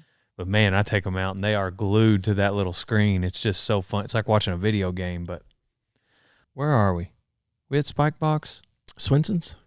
Swinson's, Yeah. I mean. Swinson's. Yeah. Yeah. There's so many S ranches. Spike Box, Spires, Swinson's. Yeah. We left. Swimmy. Swanson. It started with an S, though. That was way off. That was what? Look on the briefcase. Samsonite. I should. That's what. That's his sister ranch to Radiator Ranch. Samsonite Ranch. Samsonite. Yeah. Samsonite Camp. Samsonite Camp at Radiator Ranch. Yeah. So anyhow, you're at Swinson's. Yeah. Yeah. Then we leave there and go back to Wagner's. Yeah. I thought you went to Pitchfork. We went back there too. Okay. Yeah. All right. So you're at Wagner's now. I've worked Wagner's, Swinson's, and Pitchforks twice. All twice. All three twice. Okay. Yeah. It's been a long 26 years. Yeah. Yeah. Yeah. So so now you're back at Wags. Back at Wagner's. Yep. Yep. We kind of really, I mean, I don't even know why we left Swinson's. I mean, it was awesome and fun, but just kind of think more or less we just moved back home. You know, that's where my wife was raised and kids were born there, or Kaylee was. And Hannah was born just a little after we left the first time, but she was in the womb there. So it's kind of like home. Yeah. So went back and worked there for another while and on the wagon crew again. Yeah. It was fun. Yeah. Oh yeah, you were on the wagon crew both times. Both times. Gotcha. Yeah. Anything different than the first time? No, the wagon crew was a little smaller then, and then the drought hit. Like shorter guys or? Yeah. Yeah. Like midgets. Yeah. Little people. Yeah, the crew was smaller. Not as in midgets, just less men.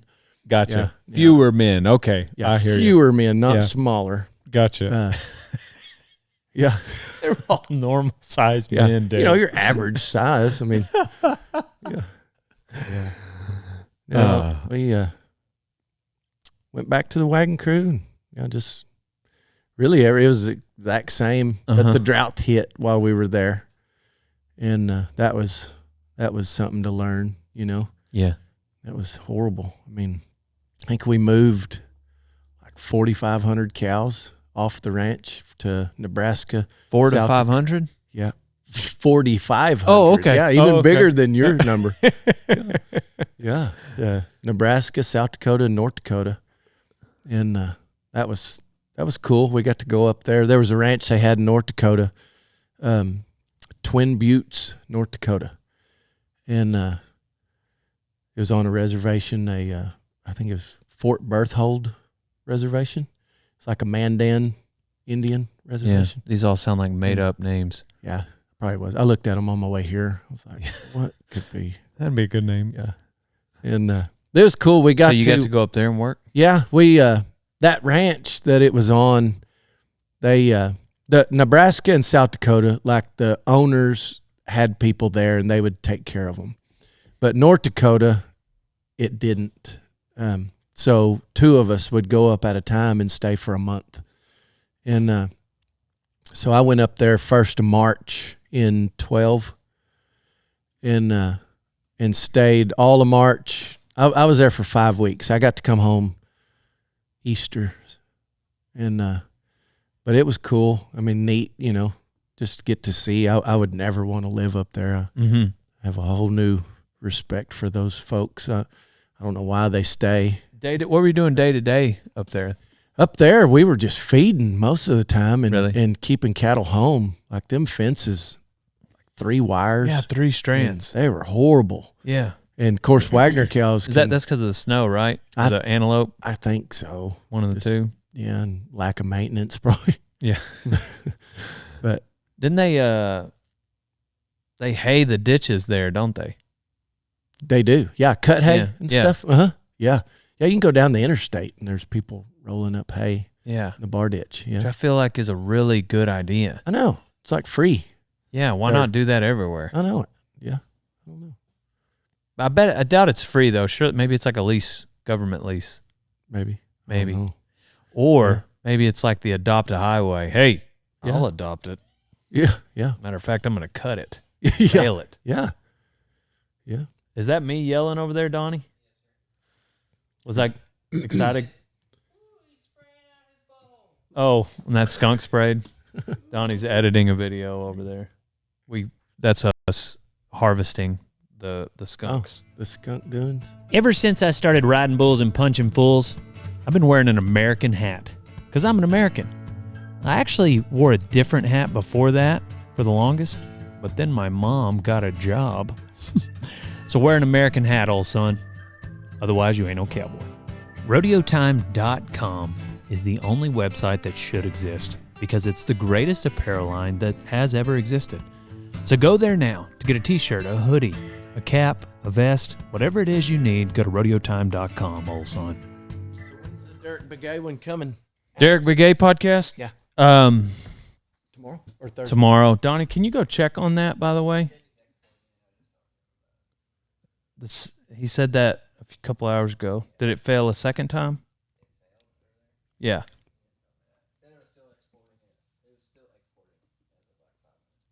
Okay.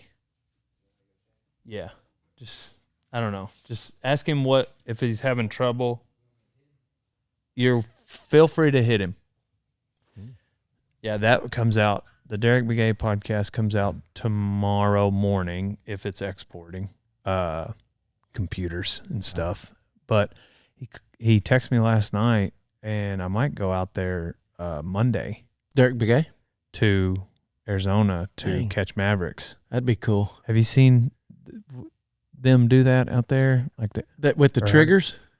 No, you saw that? They rope go out them, and catch them. Yeah, and tie them to a tree, come back the next day, yes, cut their left horn off, yep, and lead them out. Yeah, I'm getting nervous talking about it. And that'd be fun. Wild country. Yeah. That'd be anyways, fun. I guess we're going to do that. Heck yeah. It sounds like all y'all? No, it'd probably just be me and Cole. Yeah. Yeah. There you go. He's never ridden a horse before. Seems like a good place to learn. Seems like a good place to learn. Yeah. Why not? No, that'd be fun.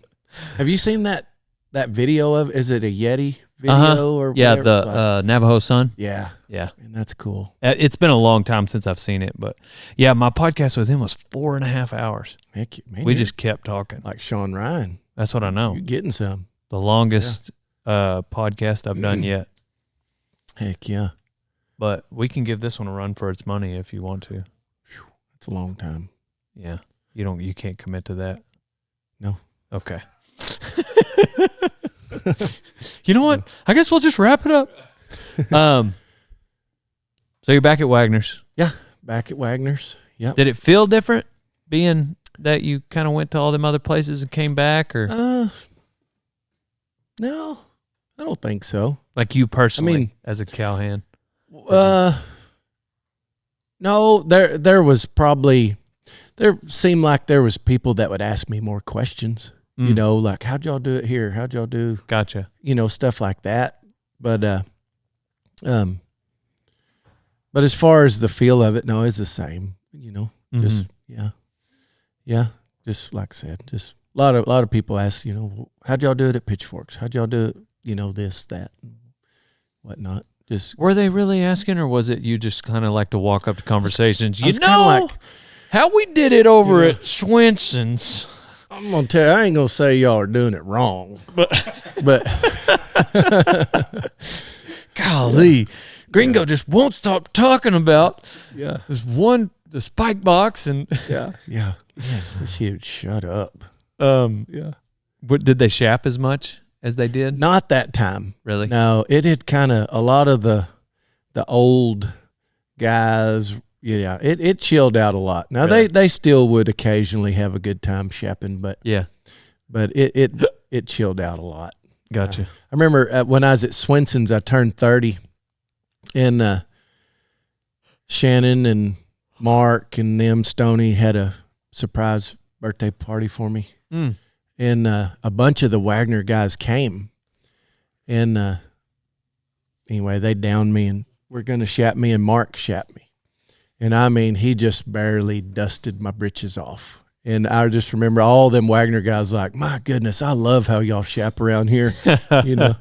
Over there, they'd try to take part of your hide off. But, dang. Yeah.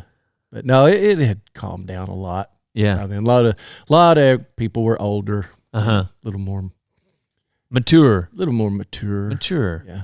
We'll call it that. Yeah. Dang. I just had a question on the tip of my brain. My brain's going like a mile an hour right now. Yeah, that fast. That's impressive. Do you watch The Office? The only one I've ever watched is Boom Roasted.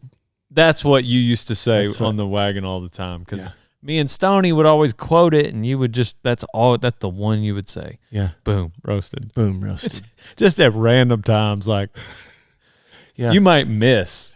And he would yell, boom, roasted. Yeah. I would hear y'all talk about it, but like, when you're so far out of the game that you feel like there's no catching up. That's kind of the way I felt with The Office. The Office when y'all would talk about it. So, but what a fun thing to catch up to, because it's such a good show. It is, huh? Yeah. Man, I'm just taking y'all's word for it. I saw one episode. Boom roasted.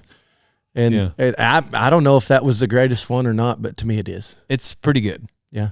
It's pretty good. Yeah. And that goes with everything, Right. Boom, roasted. Good loop. Boom, roasted. That's a good loop. Yeah. Whatever. Yeah. Well. And it's encouraging. Yeah. Or discouraging. Okay. Whichever way you want to, Yeah. Boom, roasted. Whenever we were at the Ranch Rodeo the other night, I was trying to remember what line from The Office you used to always say, and that's what it was. Because I was going to say it to you. I was like, man, he used to have one line from it, but yeah. It's the only one I saw. So, what are some of the buddies you picked up along? It seems like each stop you made these lifelong best friends. Mm-hmm. It sounds like Jimbo. Mm-hmm. You and Stoney seem pretty tight. Yeah. You and Bruce seem pretty tight now that you're working together. Yeah. Which, thank you, by the way. He needs a friend because he just doesn't have very many. Every time I see Bruce, that Toy Story song, "You Got a Friend in Me." That's like it's like it follows me, and Bruce can hear that. So makes him feel good. Who else is on the list of people that kind of along the way have really that you still? And Mark. Yeah. Mark's probably one of my best friends. Really? I mean, well, not probably, he is. I mean, we've been for 20 years or more. He was one of the guys I looked up to even before I met him, Mm-hmm. I remember when I saw him at Abilene at the Ranch Rodeo one year, made a awesome bronc ride, and I thought, that dude right there is cool. Mark did? Yeah. Mark could ride one. That would have been in 2001 or 2001, somewhere in there. Gotcha. Yeah. I mean, on a Butler. Made a great ride and had a big old pair of Latigo bat wings. And so I got to ask this, since you brought up Abilene Butler. He was, I was just doing a podcast with Rump, the rodeo clown, Justin Rumford. And anyhow, he was talking about, he used to work for Benny. Oh, really? And he had some horses for the ranch rodeo, for the bronc riding, and somebody rode one of his horses and then made fun of it and said something like, "Why'd you bring these dink hoppers," or whatever. Yeah. So Rumford had to drive home that night all the way back to Elk City and then pick up a list of NFR eliminators that he brought back for the next night's performance. Were you there that year? I remember the story, Okay. but I don't remember who the bronc rider was. Yeah. But I've heard the story that Gotcha. they went back to Elk City and got some and brought down like the A team. Yeah. Or yeah. Yeah, the E team, as in eliminators. Eliminator, yeah. So Rumford's a barrel man, and he's a truck driver at the time, and like he knows some of these horses, meaning like they were. Anyhow, I've heard him tell that story a couple times, and I'm now just kind of really curious what it looked like from the bronc rider side of things. Like the 2 nights. Ooh, man. But did you ever ride any? I've never nodded for a ranch bronc. A butler. Did you ever saddle bronc ride any of them? Yeah. I mean, did you like them? It just depended. I mean, I went to, Phillipsburg, Kansas, Woodward, Oklahoma. I'm trying to think of other. Did you ever go to Vernon? Austin. I never went to Vernon. No. I loved going to Austin every year. Got on a few there. I didn't. There's Lubbock. Yeah, I went to Lubbock. I don't remember what I got on. I went to Lubbock with Cole, but my dad picked up for him a long, long time ago. Him and my uncle. Dang. A little bit here and there when they were working for Charlie. Yeah. But yeah, I mean, he's got some good ones. He's got some that are harder to get by. Ooh. Or I guess he did. Yeah. Had the whole string. Had to swap out a new. I guess you heard about that deal. Yes. Yeah, that's horrible. It's terrible. Yeah. That would be the most sad animal to watch die. Yeah. Especially multiple at the same time. That would be so sad. I know it. Yeah, everybody in the whole, all kinds of stock contractors kind of rallied together to help him out. That's awesome. Sammy Andrews, he and Sammy are pretty tight, and I spent a lot of time around Sammy's pen, and so they would take some. Yeah. Golly. Yeah, Altus. That's the other rodeo. They'd take horses to Altus. But yeah. I've always curious, like Benny would have Wichita Falls and Abilene, and then during Vernon, they'd have a ranch bronc riding too. Mm. And those were like the 3 places that I got on some. Oh, really? So you got on a lot of them.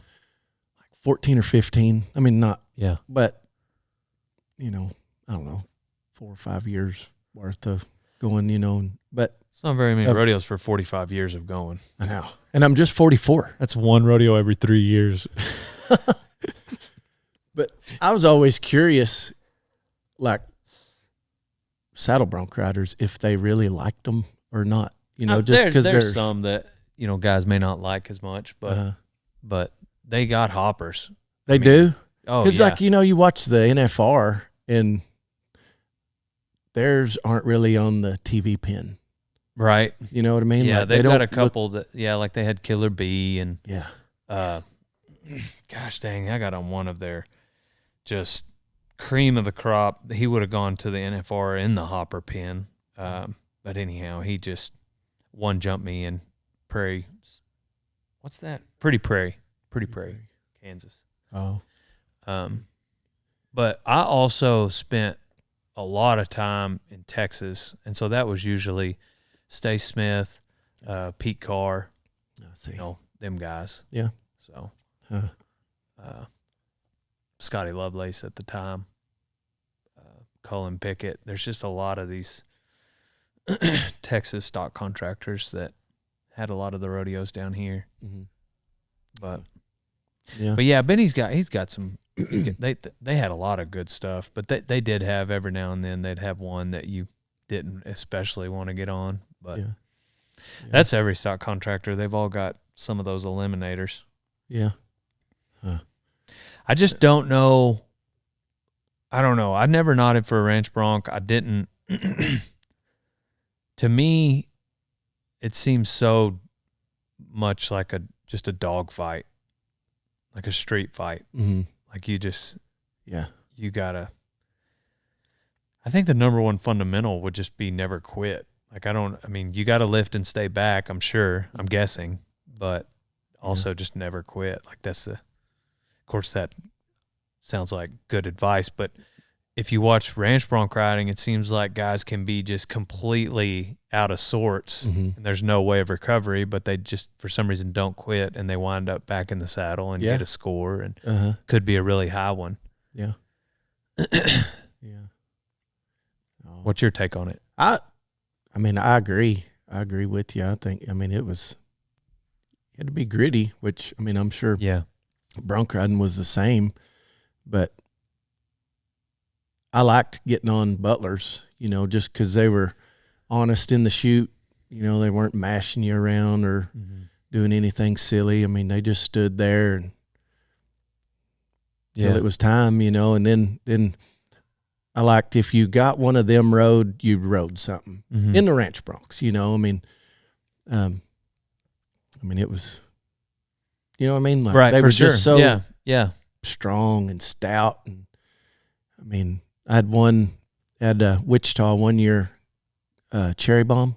I don't remember her number, but like I'd never had one take the rein like this. Really? And every jump was stronger and stronger and stronger. Yeah. And before I knew it, I mean, by the whistle, like where the bush of that thing's at, like that's where, and you can't lift nothing up here. But that's, I mean, really slid it through your hand. And I swear, riding that thing, I was probably more beat up and hurt from riding it than I would if I'd have just got bucked off. Yeah. I mean, golly, they'd beat the snot out of you. But but I was always curious though, like saddle bronc riders, if it was easier or like the transition. If a guy, like I'd never got on a saddle bronc horse in my life. I mean, I always wanted to, but Owl Park, where I was raised, there wasn't. There was some bull riding deals, some bull riders and stuff, and nobody had any horses then, and nowhere to learn or practice, But I've always been curious, if the transition between the two could have. I mean, I think it would be easy for a saddle bronc rider to come and ride ranch broncs. Yeah. But some of the saddle bronc riders I've talked, like Brew, don't want no part of that. You don't want no part of that life, do we? I don't. But I mean, I've been asked to be on a ranch rodeo team. It's just so different because once you take that front bind away that holds those, number one, like the size of your seat completely changes, because now your legs are straight down instead of out front. Yeah. It's just one more point of contact. Two more, actually. So, like, your butt's in the seat, and when you have those front binds, now your thighs have something to grab a hold of, and so it gives you another point of contact throughout the ride. And I don't know, that's just the best way I can feel to describe it. But, and then when your legs are hanging straight down, it seems, though, like watching guys like Waylon and some of them other guys, that they do move their feet. Yeah. Because that horse, those horses are going they're traveling, they're going down the pin, the forward movement. That's why bucking machines are so hard to replicate. The actual bucking horse, because they're not moving forward. A bucking machine's usually on a post or it's staying in one spot. Well, these horses are moving forward, and so if you don't have something to drive yourself forward with them, there's no rhythm. For instance, bronc riding, like when you're moving your feet, you're almost resetting yourself forward, and it's like the wording of just trying to word it in a way where you can now get in rhythm with a horse, Yeah. But it seems like with ranch bronc riding, like there's no way to stay in rhythm because your feet are straight down. Yeah. And when we're in the round pin and they don't have a flank and they're not kicking out and they're jumping straight up in the air because it's a 40-foot pin, they're not traveling forward as much. Like, it's much different than a big arena where now they're going to cover some country and kick over their head. Yeah. That's what makes me, like, I would imagine it's a wake-up call for a lot of guys who can maybe ride some colts at the house really well, and then they get on a few ranch broncs that Benny runs on under them, and it's I think that would be a big wake-up call. Yeah. Also, in addition to, ranch bronc rider or saddle bronc riders, I think a saddle bronc rider would be so used to front binds that it would just rock their world the first few times. Yeah. But there's some guys that are sticky at it. I'm trying to think of different ones that have done both. Cole tried both, you know. Yeah. He don't care for it as much. Yeah. I seen Cody DeMoss one time ride a couple ranch broncs. Yeah. At that 50,000 that all around Fort performance Worth horse used to do. Yeah. Uh-huh. Yeah, I heard about it. Yeah. Yeah. Seen Seems him. like he'd be a good one. There was a guy from Iowa Park named Jake Vickers. Yeah, I've heard about. He rode saddle broncs. Yep. And he still rides ranch broncs, but you know, Colton Burnett. Yep. From Vernon, he, you know, used to ride high school and a little bit out of high school, rode saddle broncs, but rides ranch broncs good. Yeah. But, yeah. A lot of these guys now, though, they are good at throwing their feet forward. That's what I'm saying. When I rode, I got a hold with my spurs in the cinch, you know, and just rode, you know. But nowadays, them guys that can throw their feet forward and stuff like Colton Mayo, and that dude's crazy good, you know, and don't look like he's hits no power, you know. Yeah. But I never could do that. Yeah. Yep. No desire for me. Yeah. Me too. Where'd you go after Wagner's the second time? Back to Pitchforks. Yeah. Moved Same to camp? South Camp. South Camp? Mm-hmm. Yep. Stoney was the wagon boss then and moved to South Camp.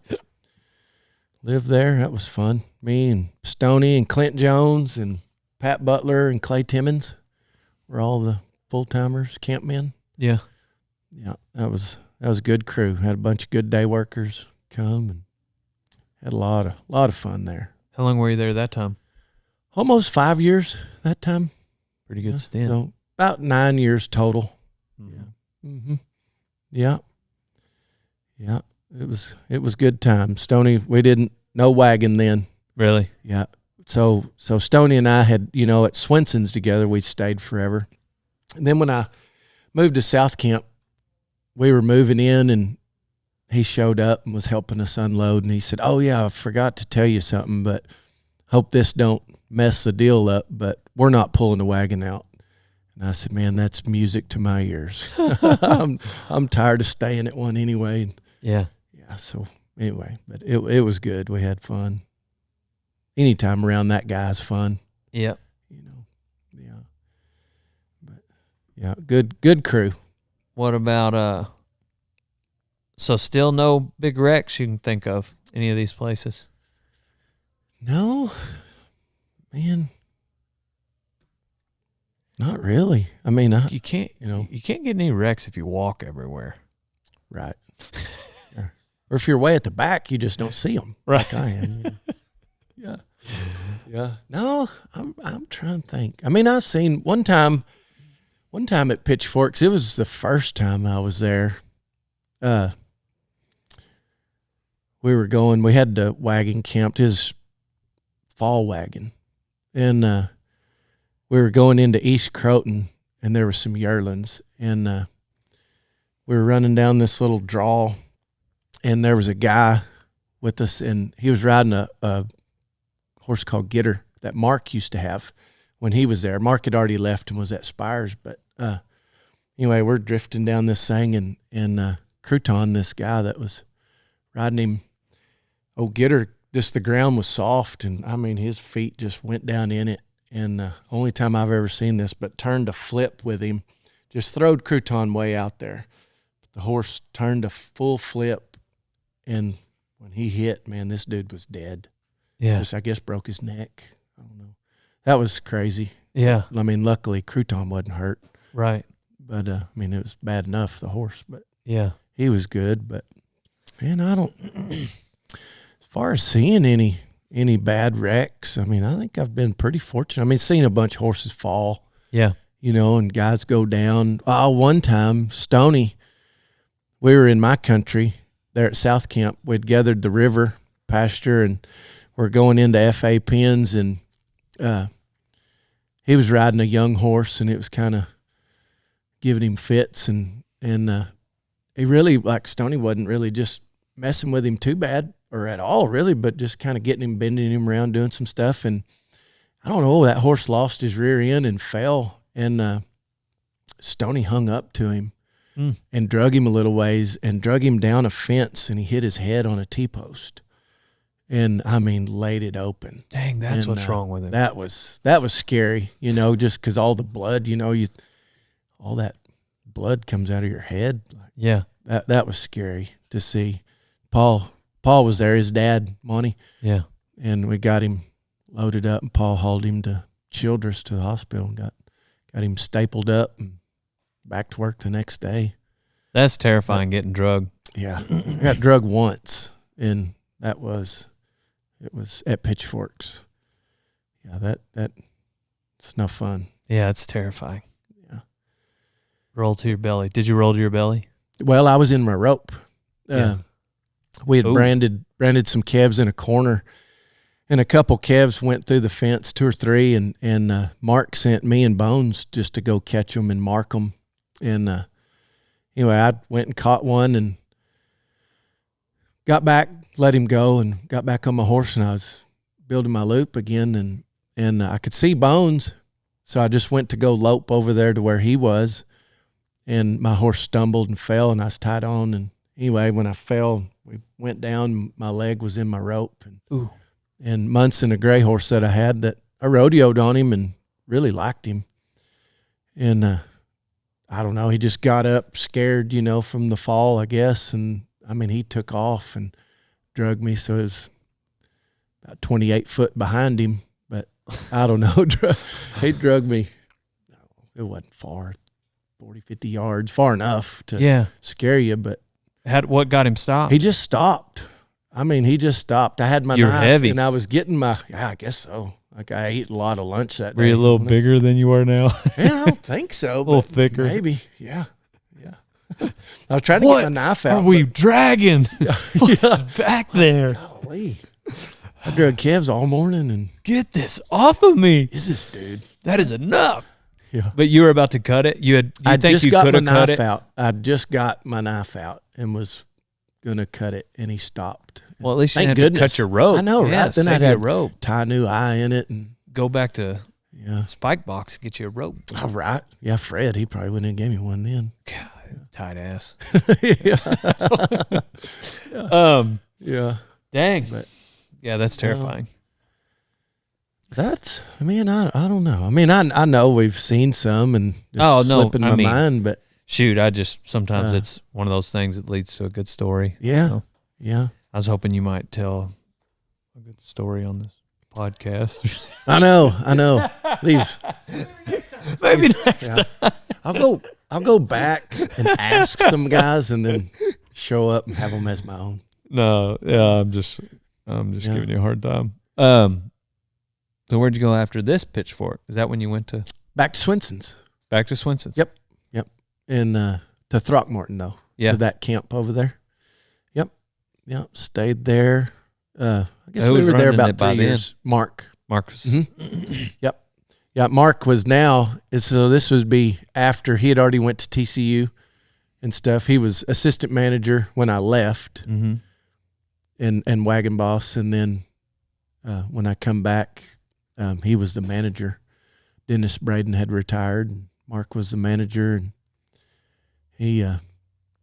he called one day. We were at South Camp, but he called and asked if I knew anybody that was looking for a camp job. And I don't know, what do you got? Just kind of curious. And he told me, I thought, well, I might be interested in it. And he was like, come on. So He knew you. He was baiting me. Yeah, into he it. knew it. That old silver tongue of his. Right. He knows how to Instigate. He needs a sweet talk chaplain me. for instigating everything all the time. I know. Yeah. I'm not going to. I don't want to take him down. Yeah, I'm not going to give it to him. Somebody I've else wrestled that needs big to. son gun a bunch, and man, yeah, he's tough to get around though.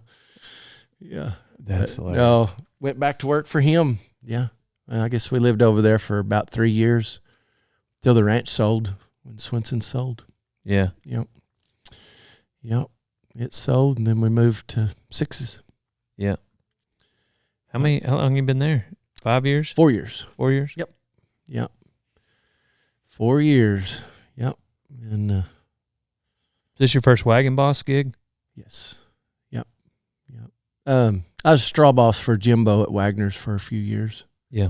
Till we left, but yeah, first wagon doings to lead it. Yeah. Yeah. Yeah. No wrecks over there outside of the broken collarbone. Yeah, just that one in the arena. Yeah. Yeah. Yeah, that was bad. That Where do hurt. you live? You remember where Monty and Beverly Haller used to live? Mm-hmm. There. Oh, Yep. cool. After they moved to Clarendon, we moved into their house. Dang. Yep. So up there, Just kind of walk going, over the L going barn. up the hill. Yeah. If I was into walking. Right. Yeah. Yeah. If you're into that kind of thing. Yeah, I mean, or I could drive. Yeah. But yeah, I could see it. Yeah. Yeah. Yeah. Yeah. Yeah. No, we moved up there. Lived between Dale and Isabel. Got some What- pretty good neighbors. There you go. Yeah. Yeah. Who cooks for y'all now? Beverly's gone. Charlie. Charlie still? Yeah, he'll come during the works, and Right. then that's it. Yeah, they don't have a cook anymore like in the big house. Gotcha. Like if we want to, we can go over to the race barn over at the clinic and eat. You know, Nice. And if we want to, go Yeah. over there. But yeah. Since Beverly and Monty left, Dang, she was a good cook. she was good. Yeah. That was Yeah. crazy. Yeah. Yeah. So now old Charlie comes and cooks for us when we work. What country do you look after? I don't have any right now. Yeah, just kind of Mow the lawn around. and yeah. I mean, there's some plumbing. just Yeah. a fence wire. Yeah. I try to prowl that recliner trap. Help the mechanic put her rear end in a recliner. Oh, I'm working on the fire truck today. Yeah. No, don't have any. I took care of headquarters country. Yeah. For a couple years, but now don't just help whoever needs help. Yeah. Yeah, that's fun. I like it that way. Sweet. But yeah. There's a good bunch of guys to be around. Brew and Kyle and Will, Boots. Yeah. How is old Boots? He's good. He's Yeah. good. Yeah. Yeah, he's Still doing good. still got plenty of good stories to tell. Oh yeah. I need to do a round 2 with Boots. Yeah. Yeah. Me and Stoney were talking about it, but I was talking to him this morning, and he said it would be cool if you could get like a group of guys that had been all together. Like me and him and Mark have. Yeah, that would be super cool. Or like Kai and Ryan and some of that were at the Bells or Matadors together. Yeah, because he was something. talking about getting Pat on and him come on with Pat. And I was like, yeah, I don't care. I mean, Yeah. I got more microphones. Oh, yeah. Yeah. You do? Oh, yeah. You could have brought a friend. Could have brought Brew? You should have brought Brew. Yeah. Why didn't we think of that? He was busting ice. Yeah. He was busting ice. Finally working. Finally got him to do a little work around here. Yeah. That'd be cool, though. Somebody was saying I need to get Jimbo and get you on with Jimbo. Jimbo would be cool. Man, he's got a lot of cool old stories. And just, he'd seen so much. I mean, he'd been at Wagner's for so long. And yeah, he'd have Fro some too, cool huh? ones. You and Fro tight? Yeah, I like Fro. Man, Fro Walden, I may have told you this, I don't know, but like when I was a kid, I'd see when Fro worked for Tom, and they'd come to Wichita for the Ranch Rodeo, and like Fro Walden was the poster boy of a cowboy, in my opinion. Like tall, lanky, wore suspenders, big bat wing chaps, and I mean just cool. You sure Cool. he didn't have like long hair, maybe sunglasses? Yeah, I'm positive. Yeah. Yeah. Yeah. Yeah. No. Yeah, but if you'd have slipped those in there, he was still probably pretty close. Yeah. Yeah. Okay. Yeah. Okay. Well, fair enough. That guy you're talking about, he was on the other side of the poster. Okay. Yeah. Different poster for the carnival coming the next week. Yeah. There you go. Yeah. No. Yeah. He'd be that's cool. what- He'd be cool. Yeah. Like spent time out in Arizona and Nevada and Yeah. stuff like that. Yeah. Tom told me, I think his name's Fred Prather. Freddie Prather. Yeah. Do you know him? Mm-hmm. Yes, sir. I've never Yeah. met him. Yeah. I never got to work with him, but he was at Triangles between Kroll and Paducah for a long time. And and got to be around him a little bit over there. Some friends that I had that worked Yeah. there and stuff. But I've always heard great things. But never got to work with him. I wished I could have. Right. But yeah, he'd been around forever. You know. Yeah, he'd be cool. Yeah. Sweet. What's your most embarrassing moment ranching? Ranching? Anything happen?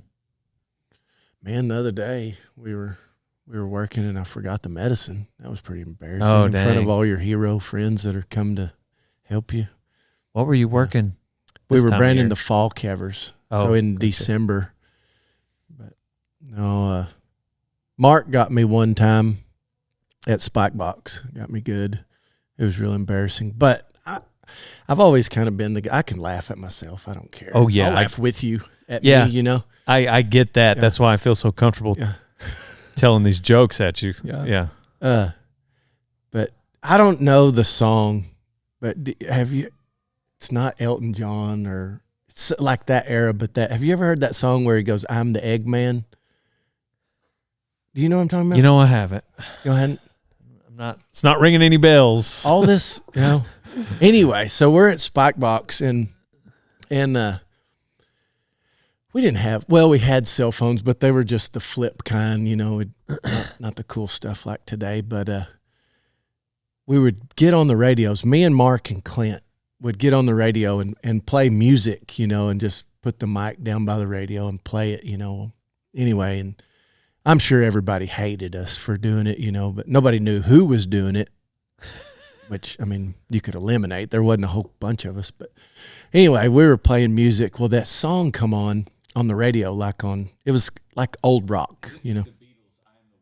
There you go. I Am the Walrus. Yeah. By Have the you ever Beatles. heard it? No. Like, you need to play it a little bit of it. So, I mean, it would add to the story. Okay. And so anyway, like I've got the mic keyed down there by the radio, and I'm talking to Mark on the phone, and he's like, I can't hear it. It must be cutting out. So I'd like play it again. And I'm singing it too. Like I'm getting it, you know, I'm by myself in my pickup. So I'm a great singer, right? And he's like, dude, I couldn't hear it. Play it, try it again. So he was like, what? And by this time it was over, or the good part. So I just start singing it. Well, he puts the phone to his mic and he's playing it over the radio. So here I am singing it. Now the whole ranch can hear it, you know, and of course, and I heard it coming back through my radio, and I was like, you son of a buck. Yeah. I knew instantly he got me. But that was pretty funny. Oh, that was a funny. good one. That is a good one. Yeah. Sneaky. Yeah, and he baited me just enough to keep me going every time, you know. Yeah. Like, man, I couldn't hear it. It must have been cutting out. So I'd play it again, and play it again, and play it again. And then finally the last time he got me. He seems like he might be shap happy. Yeah. We're going to find somebody to shap him. Chap him? Yeah. Not you or I, but Yeah, somebody. We're going to get I mean, somebody. we'd have to lay a hand on him. Right. Yeah, But maybe not let him know we did. Yeah. maybe down there by his feet. Yeah. Yeah, no. But if I ever want somebody to shap me again, he's my man. Because He's gentle. he was gentle with He's me. gentle. Gentle with the gringo. Such a weird thing to say and like about a man. Yeah. When he spanks me, it's not too hard. Yeah. What about life advice? You got anything that has stuck with you that somebody has told you? Whether it be Fro or Jimbo or Mark? Yeah. Well, I think it was Jimbo said one time, I may be wrong on this, but I think it was Jimbo. He said, you know, God gave you 2 eyes and 2 ears for a reason. He said that way you can listen twice as much as you speak. Only one mouth, you know. And that was good because Jimbo was big on, like, he was good helper, but like, keep your mouth shut and your eyes and ears open. Just pay attention and learn, you know. I think that was good for a young gringo at the time. Who was it that had the Sprite? Oh, that was Fred Henry. Yeah. Yeah. I'll get you another Sprite. When did he say that? It was in a pickup with Cody Jones. This was at Wagner's, but yeah, he had a beer. It's like 9 a.m. Chuck, you want a beer? Cody was like, no, sir, it's a little early. And he's, well, you want Sprite? Yeah, I'll take a Sprite. Well, anyway, he drinks his Sprite and, crush your can, throw it in the floorboard or whatever. And Freddie goes, hell, get you another Sprite. We can't just down Sprites like we do beer, or used to anyway. Yeah. Hell, get you another Sprite. Get you another Sprite. Yeah, he was funny. Old Fred, he was a neat old guy, but yeah, he was, hell, get you another Sprite. Yeah. Oh, Yeah. dang. He was cool. Boom, roasted. Yeah. I didn't know that one back then. Yeah. Yeah, that was before my one office show. Yeah. Yeah. God, that's funny. Yeah. Yeah, there's a lot of people that like that one. As plain Jane as that is. Me and Brew would watch it driving down the road to rodeos. The Office? Yeah. Oh, yeah. Yeah. Sterling too. Sterling and Jacobs, they really enjoyed it. And there's a group of us every year or every birthday that we have. Well, it's not even going to make sense to you because you haven't seen it. But Try me. Michael calls Jan, and Jan answers the phone.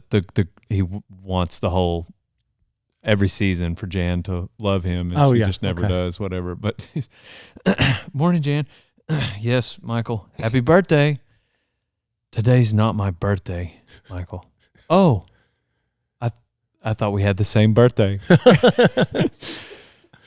Happy birthday, Michael. So every year, I call Jacobs very first thing in the morning. Carly, Jeremy, Sterling, we each try to call each other if it's our birthday and tell them that. Jeremy got me the other day. He got me. I had like 3 missed calls. He never calls me 3 times. I was like, "What's up, man?" He's like, "Happy birthday." And I was like, "Oh, son of a gun. I'm so sorry." It was his birthday. It was his birthday. Yeah. He's like, I thought we had the same birthday. But that's what you should do to Stoney on your birthday. Yeah. Well, he's going to listen to this. And my birthday just was the other day. Yeah, that's true. Yeah. Next year, Stoney will forget. Yeah. First thing in the morning. Hopefully you don't forget. Yeah. You call Stoney and say, "Happy birthday." He's like, "It's not my birthday." Say, "Oh, I thought we had the same birthday." Boom roasted. Boom roasted. It's funnier for those out there that have watched the show. I know. I need to brush up on it, I guess. Yeah. Well, but there's so many episodes. Maybe y'all can. It's all right. In like You're tell me of a camper. good one. Just one of those days where you're putting out mineral. Yeah. You can just stay at the house and watch it. Watch it. Yeah. Yeah. What's it come on Netflix or something? No, I'll have to send you some DVDs. I think it's on Peacock. Okay. That's what I've heard. Some DVDs. Yeah. You still got a DVD player? I bet we do somewhere. Yeah. As much time as you spend with your wife, you may not have time for TV. This is what I know. That's what I know. What did he say on you remember like DVDs on the Wedding Singer? I think and he the girl Adam Sandler likes, but she's gonna marry that other guy, and she's like, "What is that?" And he goes, "It's a CD player." Well, what's it play? Like tapes and stuff? No, it plays CDs. It's a CD player. She's like, "Oh." I'll have to watch The Wedding Singer. Yeah. You watch The Office, I'll watch The Wedding Singer. All right. Yeah. Thanks for coming on to the podcast. Enjoyed it. Thanks for having me. Everybody out there, check out rodeotime.com. Love you guys. Gringo, love you too, brother. Thanks for coming on. Yeah. Pal, pal. On to the next one. Hey, Bro-Tater Chip. If you like getting swole-o-matic, then get yourself some Protein on mountainops.com. Hey, or if you just like being healthy, whether you're trying to bulk up, get healthy, have energy, go to mountainops.com and use code Kevin for 20% off. Hey, old son, if you're not feeding every morning with a Can-Am side-by-side, then you ain't no cowboy. I got a Can-Am because I needed a reliable ranch rig that I could use every day because I don't know how to work on stuff like that. So I want something that's not going to break down ever. Get yourself a Can-Am, old son.